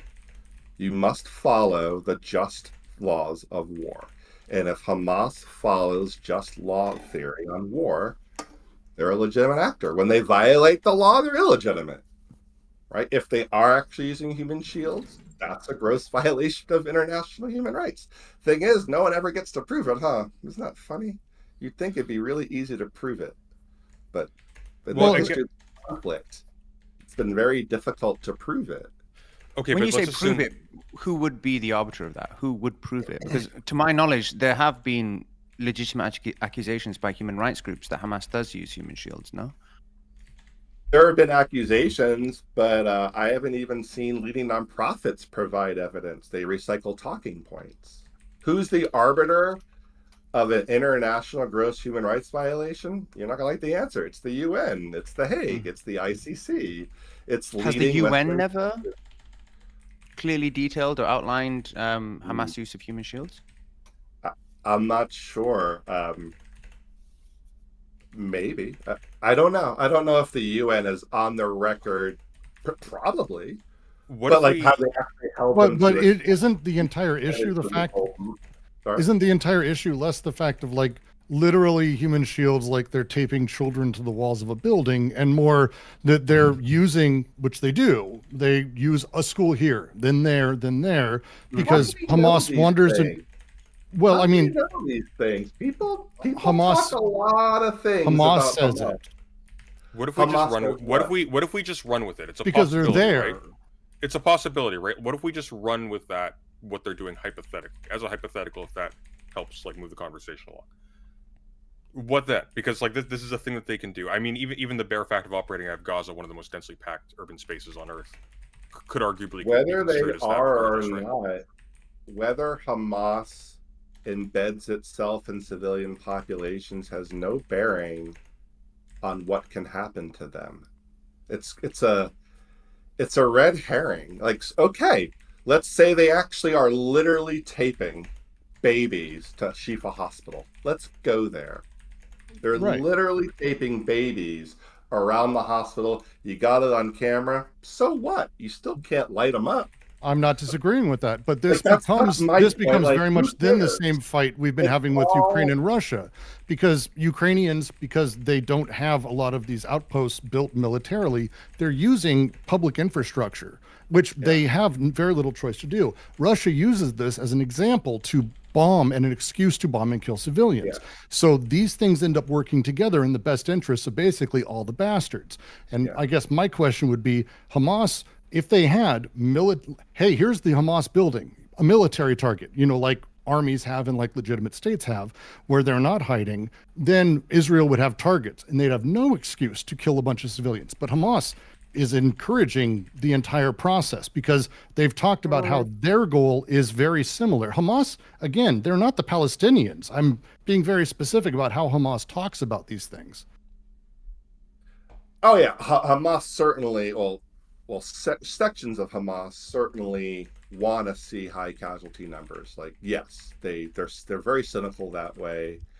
I think the discussion around it's just a red herring. Like, what's the point? Like, what does it matter? It still doesn't give Israel the right to do what it's doing under international law, even if they are. Could I just? Oh, nobody's contending just that. stop? I don't think. I know. I'm just. But I thought that was the contention because I remember watching the discussion with Lycan and another person in this space, and that point was discussed actually about whether Israel has the right to attack, civilian infrastructure if it's being used, for a belligerent cause. I think we're liking that point came up, right? So that's one layer. So if I am on the ground and I am a soldier and I am taking fire from a hospital, I can return fire. Yes, I can return fire. You notice what I said.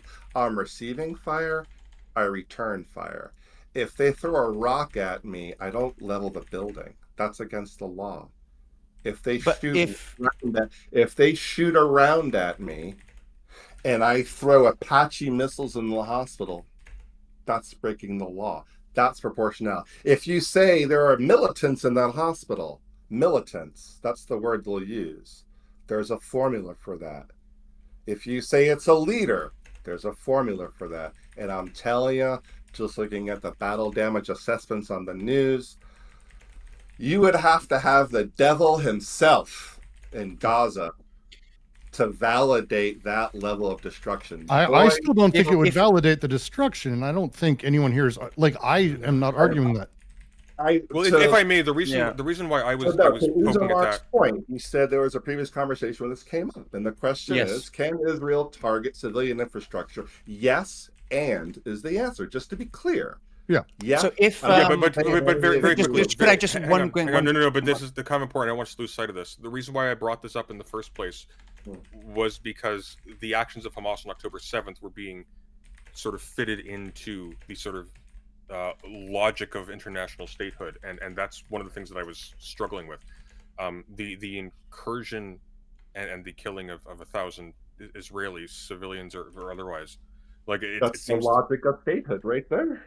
Well, you just said it earlier that states are born of blood.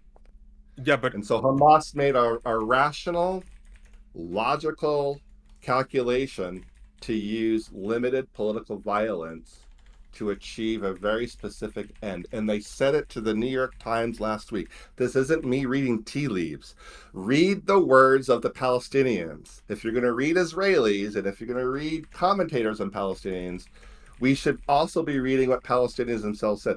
And Hamas said that the whole point of this was to come back to negotiations. That's an ugly, brutish tactic. Yeah, I understand that. But what I'm kind of getting at here is one of the things that kind of bothers me about that sort of construal is sort of twofold. One, Hamas, be it an elected government or not, is not identical with the state or with the Palestinian people at large.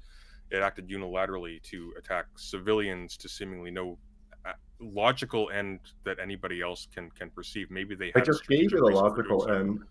I just gave you the logical end.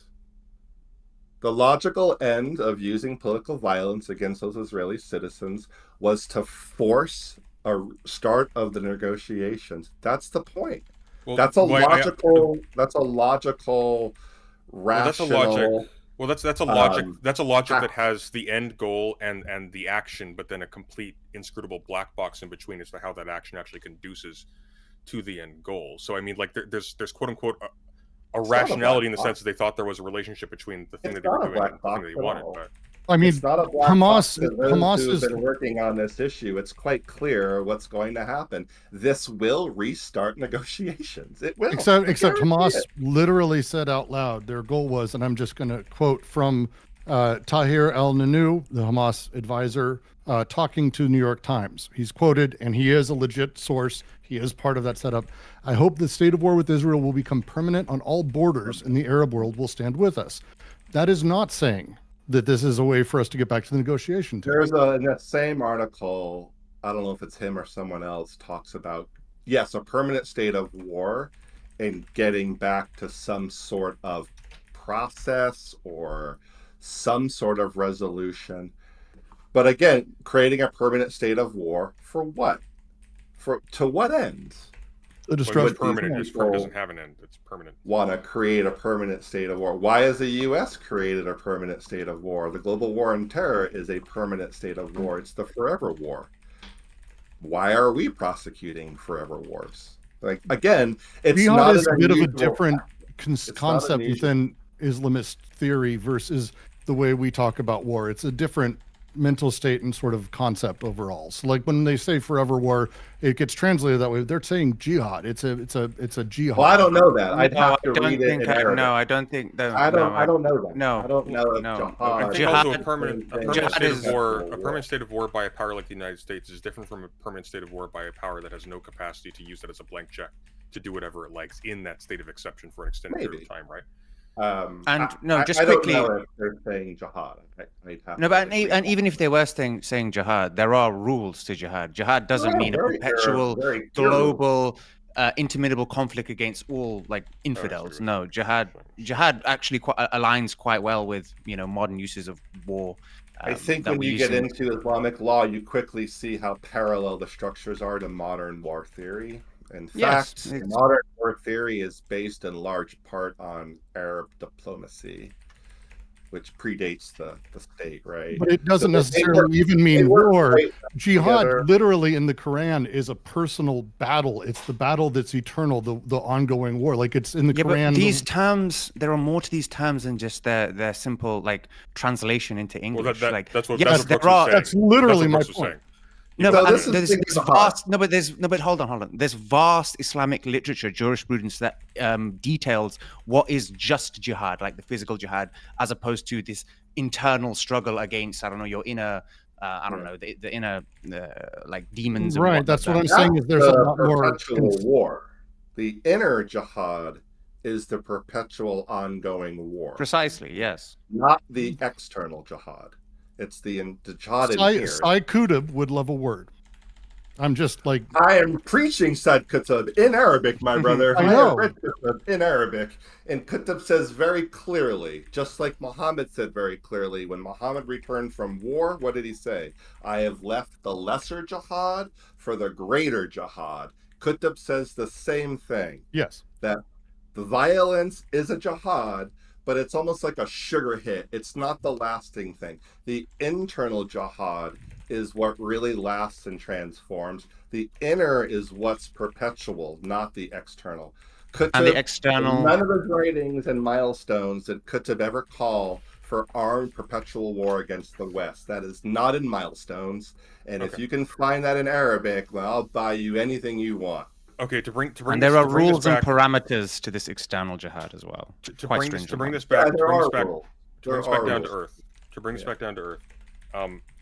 As far as like I understand the logic of maintaining tension in order to provoke negotiations over time, but it doesn't seem like there is actually a clear path or even anything that they've said to this effect between what Hamas did on October 7th and a sustained situation of tension such that Israel is forced to actually come to the negotiating table, as opposed to what they're doing, which is using it as the basis for retaliatory attacks that Hamas has no capacity to repel, as well as for like broadening expansion and turning the eyes of the world away from what the settlements are actually doing to existing Palestinian dwellings, right?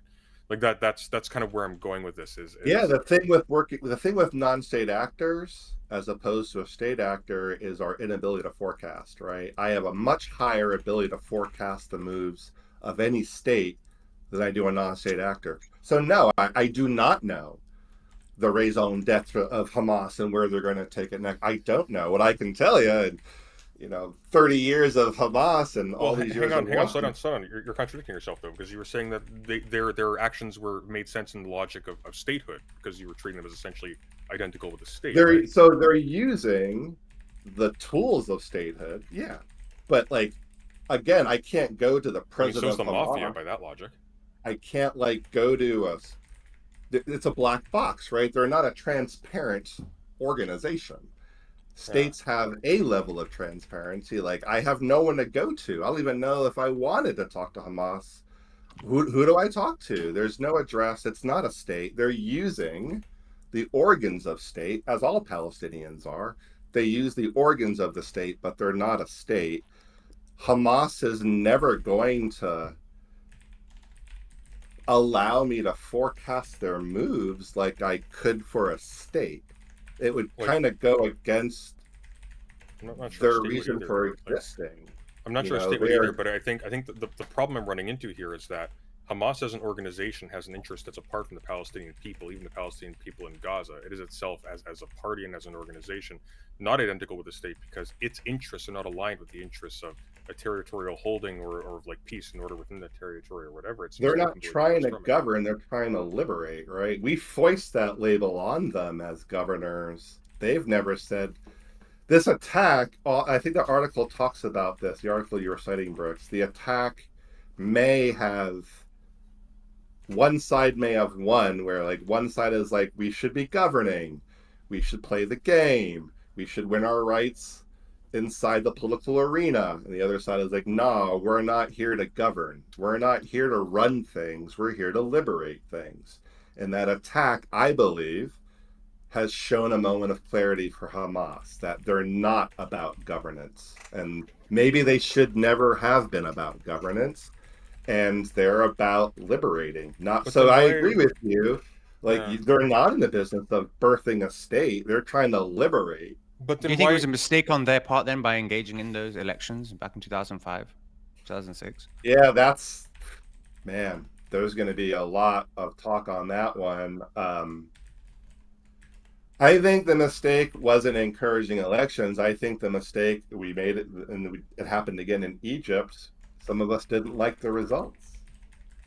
And I think that was the challenge, was we all rejected the results. And they called our bluff. I was there. I was a monitor. Those were clean. Those were fair. Those were good elections. That was a good election. I hate to do this to you, but do you think October 7th was a mistake? For whom? Do you condemn Hamas?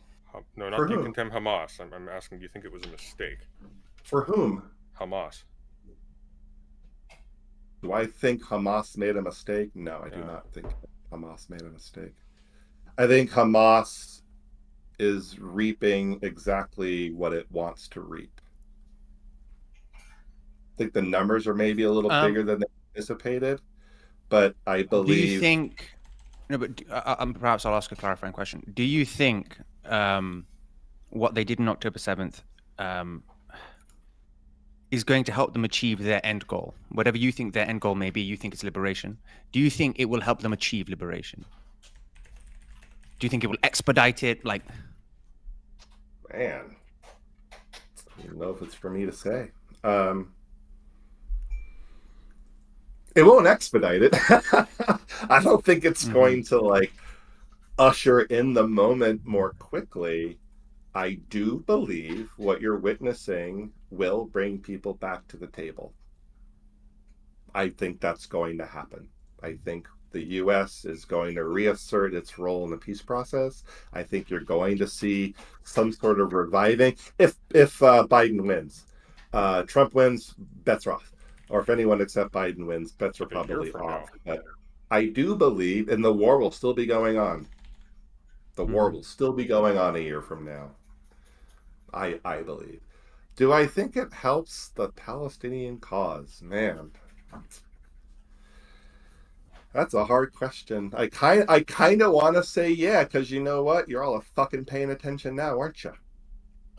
You're all watching now, huh? You're Not reading really them though. books Like now. I feel like You are like though. we, You we've just called up Brother we Calvin's were, book. but I feel like generally like we're hitting that point where there's general fatigue of the issue, and I think by the And- time what you're talking about takes place, it's gonna be Yeah. there's gonna be other things. There will be other things. There's always something to compete for attention. There's something very special about Israel Palestine, and you're probably gonna, if you stick with it, you will see it will not fade away. That's how we got here. My reading is Hamas saw that the issue was slipping from mass consciousness, and they're going to wake you up. And it worked. And it's going to keep working. It's a cataclysmic attack. If you're an Israeli citizen, it's huge. This is a huge attack. It will traumatize Israeli society. It will imprint itself. It's big. I don't think people quite understand how big this is for Israelis. So I don't think it's going to anytime soon, but I do think people are paying attention. They're going to keep paying attention. And there's likely to be some sort of movement where there was nothing. There was no movement. So I would ask if you think that Afghanistan feels that way about everything that happened with 9/11. I would ask if the tweets that the U.S. State Department sent out and that the President and White House sent out that were deleted, that called for a ceasefire and a demand for Israel to stop, that were deleted upon the hostages of American hostages being taken. Is all of that good? Like all of this is, I believe this does serve Hamas. I believe Hamas enjoys being in the unique position of power, especially their externalities where they're able to be a political player in the region. I believe this is good for Bibi for the short term. I don't know about the long term. I don't think this is good for any human who exists in that giant radius by a wide margin. And I think the U.S. in its response to 9/11, because I consider this event, to me, this 9/11 was America being shown that we're not invincible. And that was a symbol across the world that people rallied to. It woke people up. It turned out real bad for a fuck ton of people. And I would argue continues to have repercussions for that. I'm just curious how possibly this can end in any positive direction without an astonishing large amount of death and the toppling of Israel and U.S. hegemony. Is that even possible? Because that's the only way out. That is not possible. Well, that's the only way out. Palestine's gone then. Like Israel will take this, the U.S. will back it. We agreed at the beginning of this conversation that Gaza is going to be half occupied by Israelis by the end of the year. It's going to be horrifying what's going to happen very, very soon there, and certainly over the next year before there's even a chance at a re-election. Here I in didn't the States. say it was good. You asked me if I thought it was good for Hamas, and I believe that this is good for Hamas. I think Hamas's popularity was in the shitter. I agree with this. In Palestine, now it's not. Well, I think the question was actually, is this good towards the end of Palestinian liberation? I think that was specifically... That's what I thought the question was. No. You guys, I do want to say, because I've also noticed chat misinterpreting it. You did ask specifically if this was good towards the ends of Hamas specifically. Well, and that's sort of what he was but speaking he towards. didn't, though. He asked a specific point. My question was about Palestinian liberation. I said, if assuming that Hamas took its actions it did for its end goal of Palestinian liberation, was it a mistake given if that's the calculus? So if Hamas, if we agree, and not everyone agrees, if you believe Hamas is a national liberation resistance movement, which not everyone agrees, right? So I believe they are a national liberation resistance movement that uses legitimate and illegitimate tactics to advance its goal. This attack, I believe, is a success and a boon for Hamas. If it is a success for Hamas, and Hamas is the leading tip of the point of the sword for liberation, therefore it's good for liberation. But it seems like it's done nothing but provide the pretext for its total subjugation. What's good for the goose is good for the gander. People try to subjugate Palestinians to their peril. And I think people don't quite understand how bad things are there. And they can't get much worse for many people. And I know some people looking like, oh my God, the horror. This is like every day, all the time there. And there's a strange fatalism. But hang on. How does it being like as bad as it can get? How does that mean that therefore providing the pretext in the eyes of like the majority of relevant legal actors in the world if you for like bombing them further? How does that give them an advantage? Like once again, like I'm struggling to reconcile this with the fact that you and Brooks are both agreeing that by same time next year, more or less, Gaza is going to start being settled by Israeli settlers. Like we're talking about a situation where Palestine as an entity apart from Israel is gone. Return to what at that point? Like, well, for now, if Israel goes back into Gaza, they will bring the eyes of the world with them, and people will continue to watch it. People will continue to demand. There'll be more attention. I'm not saying this is like a great strategy, y'all. You're asking me the question, do I think it advances liberation? Yeah, I think it advances liberation. I mean, it's a good strategy then, right? That's kind of what that entails. It's a strategy that works. I'm not about good or bad. I think if the goal is to not morally, but like efficaciously, right? If you're trying to that's the logic of statehood. If it's efficacious, it's good. All right. That's the logic of statehood, though. If it's efficacious, it's good. If you're saying it's good for liberation, therefore it's good from the vantage point of right. Politics. So I'm just struggling to see the relationship between what they did and Palestinian liberation. It doesn't seem to me that there's some magical relationship between. I haven't seen. I guess I would ask. I haven't seen any emancipatory behavior happening in that region, and I'm wondering when it turns, because I actually don't think it's as bad as it can get. I think we've forgotten somehow over the last 50 years in multiple other countries, it can get much, much worse. Things can only get worse. I think if you deprive a people for decades, I think if you rob them of dignity for decades, et cetera, it creates a very desperate situation. And the subaltern will use the weapons of the weak, including political terrorism, to assert their agency and their power. And in this moment, I find this little non-state actor to be as strong as one of the most powerful states in the region. And for a moment, it doesn't. Yeah, Hamas. Well, no. I'm really because I'm curious that statement. It looks like for a moment there's not as much asymmetry as I'm used to seeing. For a moment, there is like almost a parity there for a brief moment, and now it's like gone away.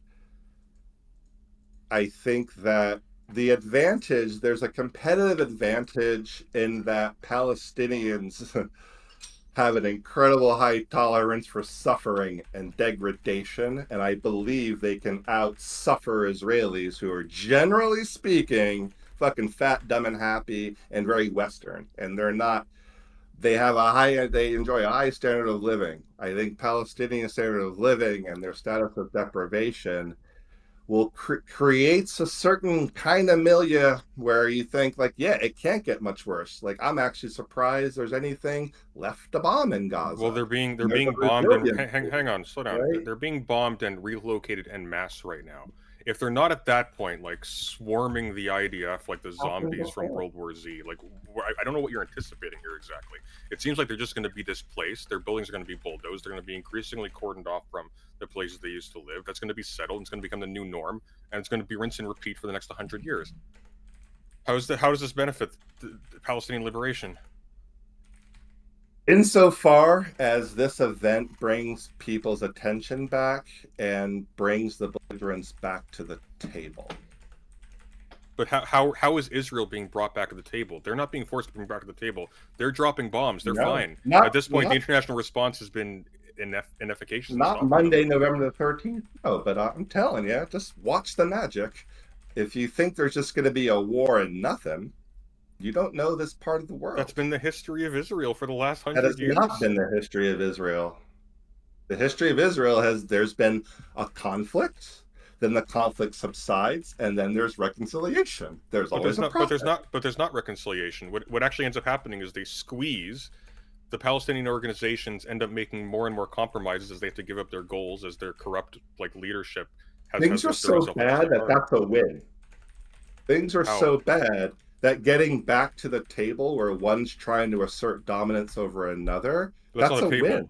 That's not a table, though. It's all, but no one's trying to assert dominance. They're dominant. Israel's dominant right now. No, I'm saying if they would stop hostilities and return to the negotiation table where they would use nonviolence to try to warm up each other, that would be a win. Things are so bad. I agree.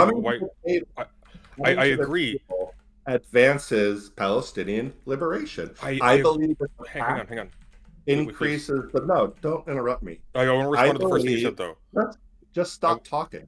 But I want to respond to the first thing you said, because you said something that matters. No, I understand, but there was a previous point. There were 2 points being made, so this is the second one. If you keep interrupting me, I'm going to get off this call. Stop disrupting me. It's not my call. I don't lose anything from this. Stop disrupting me. Just shut the fuck up and let me talk. Hey, guys. And then you can talk. Weppy, you can mute me if you want, but I'm not going to stop talking. Yeah, why don't we have someone moderate? Yeah, wait. I'm going to step in as moderator.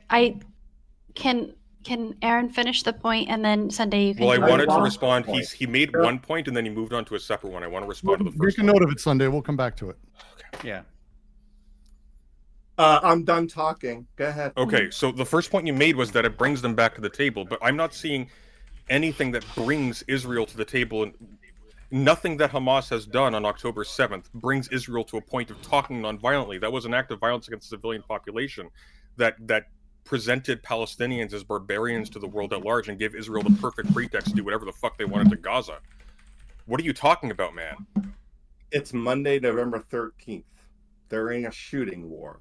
I'm here to tell you. But we're talking about October 7th. Are you going to shut up now and let me talk? Let's chill. Let's take it down. Yeah. Sunday, do let him respond. Let him respond in full, and then just be quiet, and I'll respond, and then I'll be quiet, and then you can respond. So yeah, I do believe this violence will inevitably, not today, inevitably, the parties will come back to some sort of process. Maybe I'll be wrong. That's what I say. That's what I believe will happen. Why? This conflict will inevitably lead to parties talking to one another. Why? Wait, Sunday, can you articulate what you're confused about, Sunday? Because I feel like he's not saying he loves violence. If I may, Weppy, he's saying that I'm not actually sure what he's saying. So as a consequence of Hamas attacking a bunch of civilians and killing 1,000 of them and giving pretext to Israel bombing Gaza with no tangible resistance, Israel is suddenly inevitably going to start coming into peace talks with Hamas. Why? They have no reason to. What cards does Hamas have?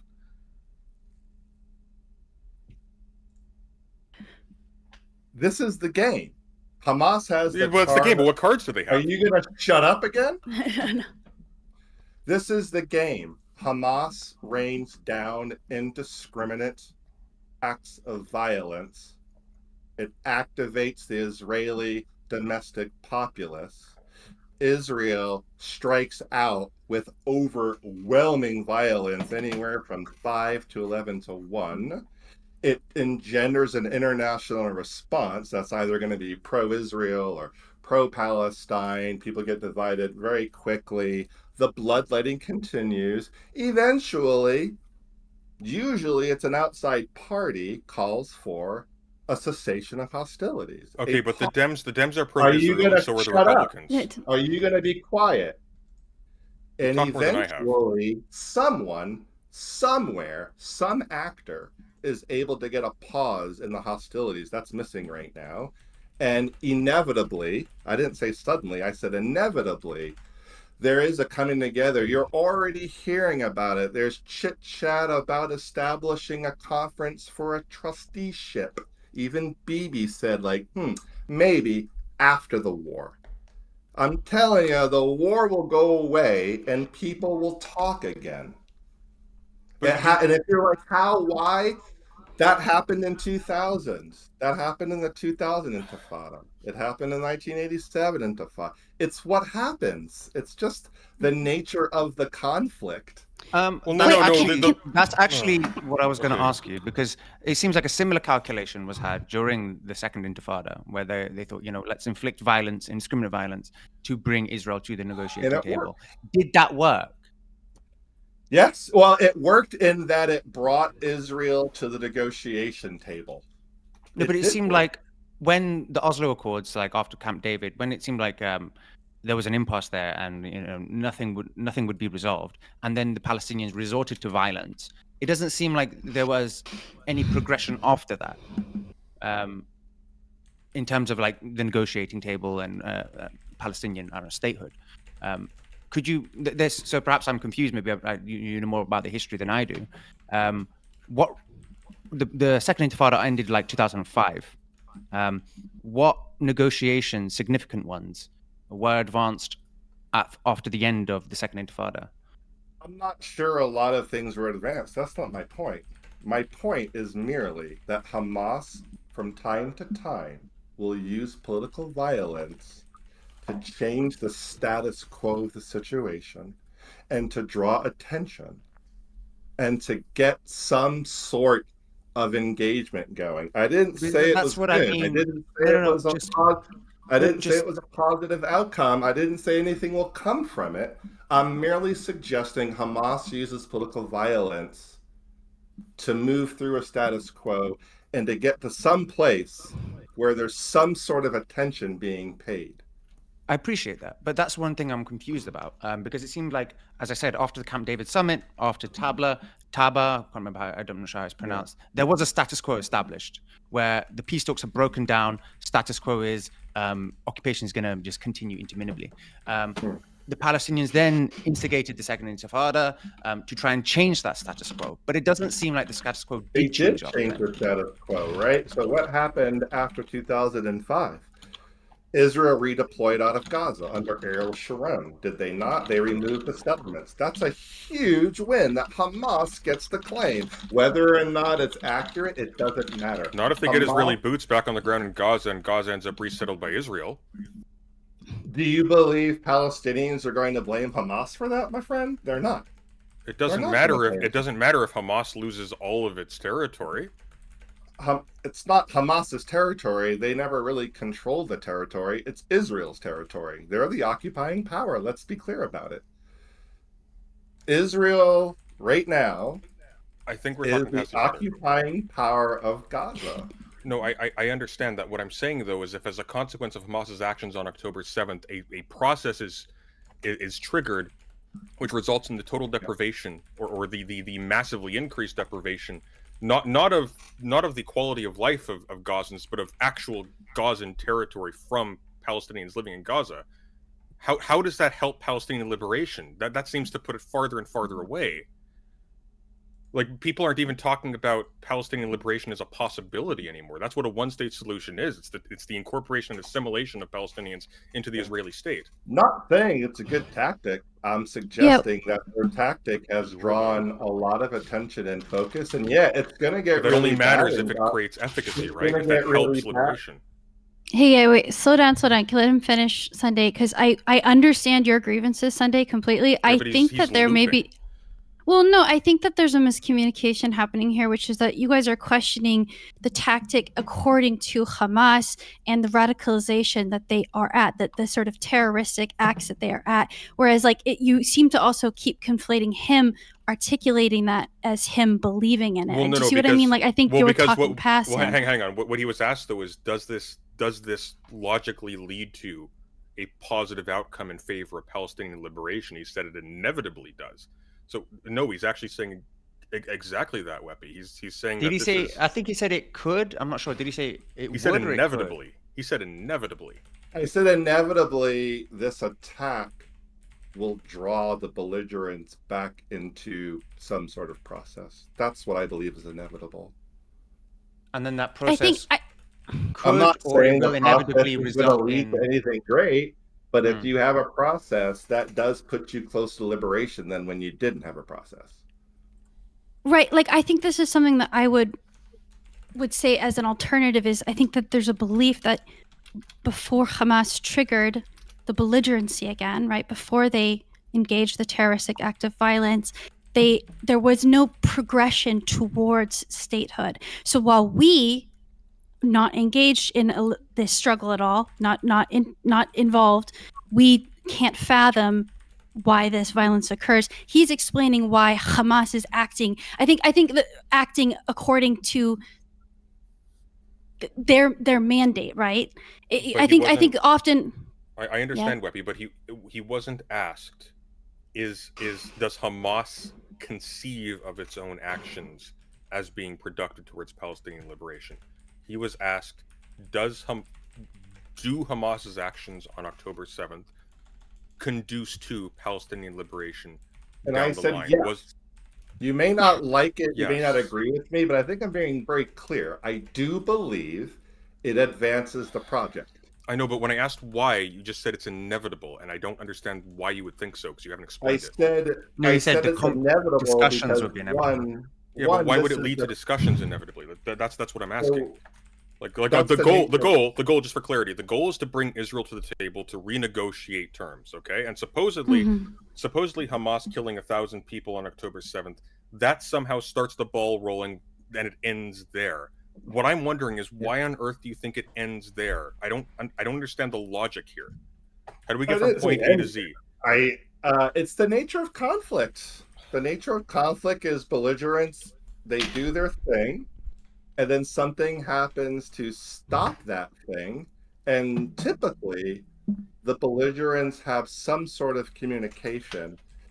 This has been the way in Israel and Palestine for decades, and it's confounding, it's confusing, it can feel irrational. But that's not true, because the first Intifada was actually really effective at bringing Israel to the table. The second one was not, by contrast. In fact, it seems actually that by and large, terrorist action by these organizations, from the PLO to Hamas, has been directly to the contrary of Palestinian interests. They provided the pretext for Arabs basically disavowing and abandoning them, and they provided the pretext for Israel amping up its brutalization of Palestinian civilians. By the way, guys, it's been really... Israel needs no pretext. It's been really interesting. I've got to bounce now, though, guys. I've got work. Yeah. In like 15 Me minutes. too. This is getting a little lame for my taste. Hey, wait. Do you think... Can you... Y'all just love disrupting people in the stream world. I'm not the one, y'all. I don't know who the fuck you talk to all day, every day. It's difficult. It's difficult not to interrupt each other because just of the nature of the medium, you know. Well, thank you so much for joining, Uzamark. Sort of like, hold your powder. It's not hard. It's not hard to just sort of be quiet while people are speaking. Okay, guys. I think I'm being very clear. You just sounds like you just don't agree with me. Peace. Take care, Uzi. I think I'm being quite clear. I think we're just trying to wrap our heads around what's being said, and I think there also may be a little miscommunication happening. Do you think maybe I did have some questions still about the Goldstone report? I know you said you wanted to leave, and also I want to respect everyone being able to take the temperature down a bit. So if you wanted to walk away, totally respect that. If we want to take a little break, how's everyone feeling? I can let you guys talk about whatever. I'm going to take off. Okay. Oh, okay. Well, I don't think that was necessarily the miscommunication, because I landed somewhere. Maybe not as far as Sunday, but I landed somewhere where it's a question to me of, I don't know of a time in the last decade, 20 years, 30 years, where such a thing happened. We can call literally Yemen, which we were just talking about, that Saudi ain't coming to the table. Like, that's not happening. The Rohingya is 1 million people displaced over the course of 4 years, and no one gives a shit. People don't stop caring, despite literally murders and exterminations still happening. People haven't talked about it, I think, for like 2-3 years. Like, this stuff, Israel is big in our news, but I'm not certain there's any people care about an oppressed group when the oppressed group isn't held in contempt. What Hamas did gave the perfect justification for people to hold the Palestinian people as a group in contempt. In fact, that is overwhelmingly the argument. Does Hamas represent the Palestinians? Is Hamas Palestine? Is Israel justified in what it is doing because Palestine voted in Hamas? That's been the argument. It's right. And here's what kills me. I wasn't being impolite initially. I was asking a pretty reasonable question. You've made a radical claim about the efficacy and the long-term consequences of what Hamas is doing. Just tell me how you get there. And he just refused. Sorry. No, I mean, that was really intense. I really actually did not expect it to go there. I've also never broached this part of the conversation, and I think you did a really wonderful job of pushing back.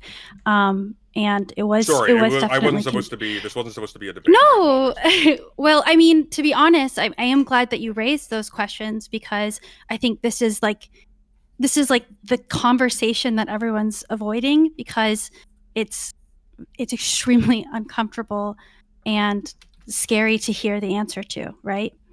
I mean, I do wish I could have asked him some more questions about the Goldstone report, frankly, but the conversation. I did learn a lot. Like the guy knows a lot. There's no doubt about that. No one can impeach his knowledge of the situation. But like he was there. He was reporting in Palestine. Yeah. I think a lot of people, when they visit the region and have worked out of Palestine and Gaza, they do get very radicalized by the experience. And I think to the same degree, right, we can see also Israelis who have ties to the hostage victims, or to have themselves lived through the violence. They honestly, take Weppy, on a very different. Yeah, honestly, Weppy, I get that, but by the same token, I know of a lot of really sophisticated Palestinians, people who were there for that, who didn't necessarily fall in that line. And I don't think there's something about trauma that leads you down to making these radical claims in defense of extremely violent actions by itself. Like this is. I don't think he was defending. I understand. I don't think he was defending. He himself would never. I know. Choose I this understand. path. I understand you say that, but the problem is, if somebody is asked, will this conduce to Palestinian liberation? They're not asking, are the people doing this good guys? Is this your first choice of option? Are the people doing this like a liberatory movement at their core or something like that? What we're asking is this one of the range of efficacious, viable options towards Palestinian liberation? And unless you're willing to provide like a very clear, logical relationship between the end goal of Palestinian liberation or the end goal of peace talks or something like that as a Hail Mary, which I think is more what he was actually getting at, unless you can actually draw that connection to say that it will inevitably be efficacious, is just begging a million questions and playing with like people's lives in the process. I don't respect that. I would have been fine if he said something like this, okay? Like, look, we were on an endless trajectory towards stagnation. This is stirring it up. Maybe things are less predictable now than before. I wouldn't agree with that. I think they're more predictable now than before. But like, let's just kind of run with that. Like that would be at the very least an explanation. But what he was saying is just, this is just common sense. We know for a certain fact that as a consequence of killing 1,000 people, Israel is then just magically forced, actually used the word magic at one point, Israel's just magically forced to come to the table and to renegotiate terms. Why would you think so? If that was the case, this would have been settled 100 years ago. It just doesn't make any sense. I also am not really a fan of the general language of bringing in Hamas when talking about the Palestinian people. Yeah. That Hamas they're not even a large group. They're not even supported by what we would even say in numbers is a large group. The people of Palestine are primarily children or families with children. It's a horrifying existence of running and trying to survive, and children crying, and like video on the ground is the worst shit you'll ever see. It's awful. Hamas, their material reality, if we want to talk leftism, the material conditions of the reality they're in, the leadership's in Qatar. They make a huge amount of money off of the blockade through smuggling and through other things. They have political reasons to be doing the thing they're doing. To say, oh, well, they're liberatory just because they're also sort of part of this other thing, it's troubling to me when that starts happening. Okay, again, I agree with all of those complaints and issues, and again, I'm not I'm not Oh, trying to no, like. I'm sorry if I'm coming after you. I apologize if that's the tone. No, you're not. I don't think you are at all. I mean, I don't know. Even though it actually got really contentious, I think that there was a lot of talking past. I think he at the beginning acknowledged how so many actors in this equation. It's a calculation that benefits them as long as the fighting continues. I mean, he spent a really long time acknowledging that there's very few actors that seem actually very bound to peace, right? Obviously, Iran, for example, their support, he was saying, is driven by their own interest, in their own calculated interests. And obviously, Hamas is themselves, their mandate was that of, defense, but are they interested in? Are they interested in driving towards peace? Yeah, I mean, I think that's I think what he was saying is the pretense. No, I mean, their mandate is defense. So are their actions driving towards peace? That's the conflict. That's the heart of the tension. I think he's saying that's, according to their rationality, what's driving this. But yeah, I mean, obviously from the outside, do we see that happening? The problem, though, is that we ask clarifying questions specifically separating the rationality. I know. So we were asking his judgment. And he clarified, yes, in his judgment. So we can't say that anymore. Yeah, I get that. Look, and to be clear, that doesn't mean he is endorsing what they did on October 7th. It is enough that it's a problem, but it doesn't mean he's endorsing it. Well, can I just say something too? One thing that I want to say is obviously this position. I've never exactly talked to him about this before. I did not know it was going to go here tonight, and I'm still kind of trying to wrap my head around what was said. But what I want to say too is, notice, obviously, this is very, very radical for us, and this conflicts with, I think, probably our worldviews. I'm a Schmittian, my dude. It is not radical for me.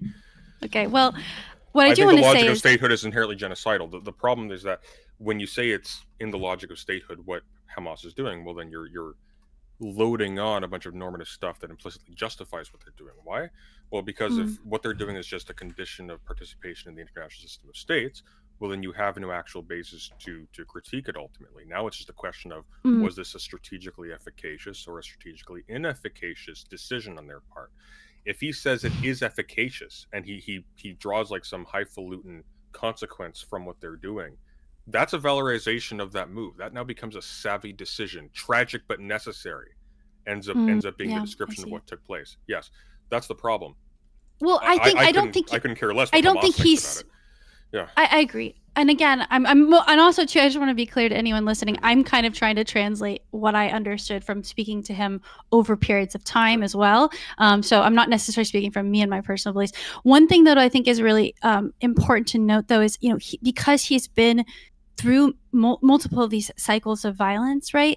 I think he's speaking from trying to translate how he understands this essentially ritualistic violence, right? For the same reason that we are offended by hearing him say some of these things that are hold up, let me finish, are valorizing violence. I think to the same degree, though, this same frustration with the calculus could be applied to Israel. I'm not trying to flip the reverse. I'm not trying to like reverse change the conversation. But really fast, because the thing is, the same explanation for why Israel takes its security so seriously and how it's developed some of these sort of calculations of asymmetric violence, their same articulation of that to us would seem equally magical. But the truth is that it's developed from this cycle of violence on both sides. And if both sides which are trying to articulate to you the nature of their defense or their security or the nature of their violence, it would seem insane to us. But this is the reality of Israel and Palestine, and that's what I think is so complicated for us to understand. Well, it doesn't seem insane to me, but it seems like what's actually at play is Hamas's interests that are apart from what he's describing. See, when he characterizes it as a liberational organization, what he's effectively doing is anointing any decision they make with some aspect of justice. He's no longer saying, look, guys, they're just playing chess and they've got a limited hand and they're just doing the best they can. What he's saying is, well, actually, no, that is sort of what he's saying. The problem is, what if Hamas has ignoble motives?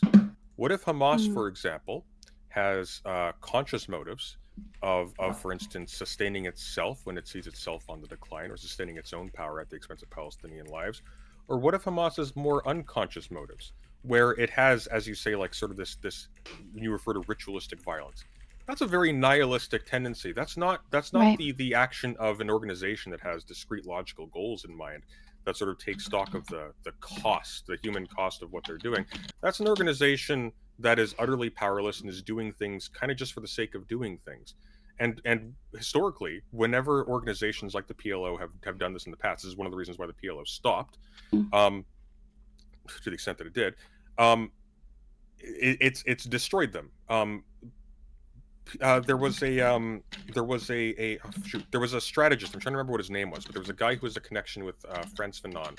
He had studied he had studied the war in Algeria, and he had written up, I think it was something Ahmad. He had written up a critique of the PLO strategy, and they were confused and resistant, the higher ups in the Palestinian Liberation Organization, because they were reluctant to give up armed resistance as a tactic, given the fact that this had been more or less part of the course in places like Algeria and elsewhere as a part of anti-colonial resistance. And what he pointed out was, like, there's a particular there's a particular uniqueness about the Israeli situation, in that you're not just resisting a colonial evil empire like the Soviet Union or the United States or Britain. Hey, sorry, you're resisting the people. I'm gonna hop off. Y'all have a great night. Yeah. It was fun listening Hey, to the thanks. conversation. Thanks for joining us. Yep, Take bye, care. guys.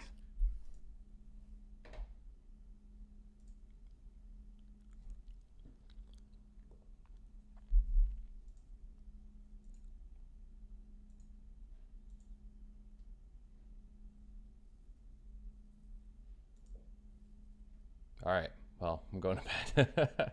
Good night, folks.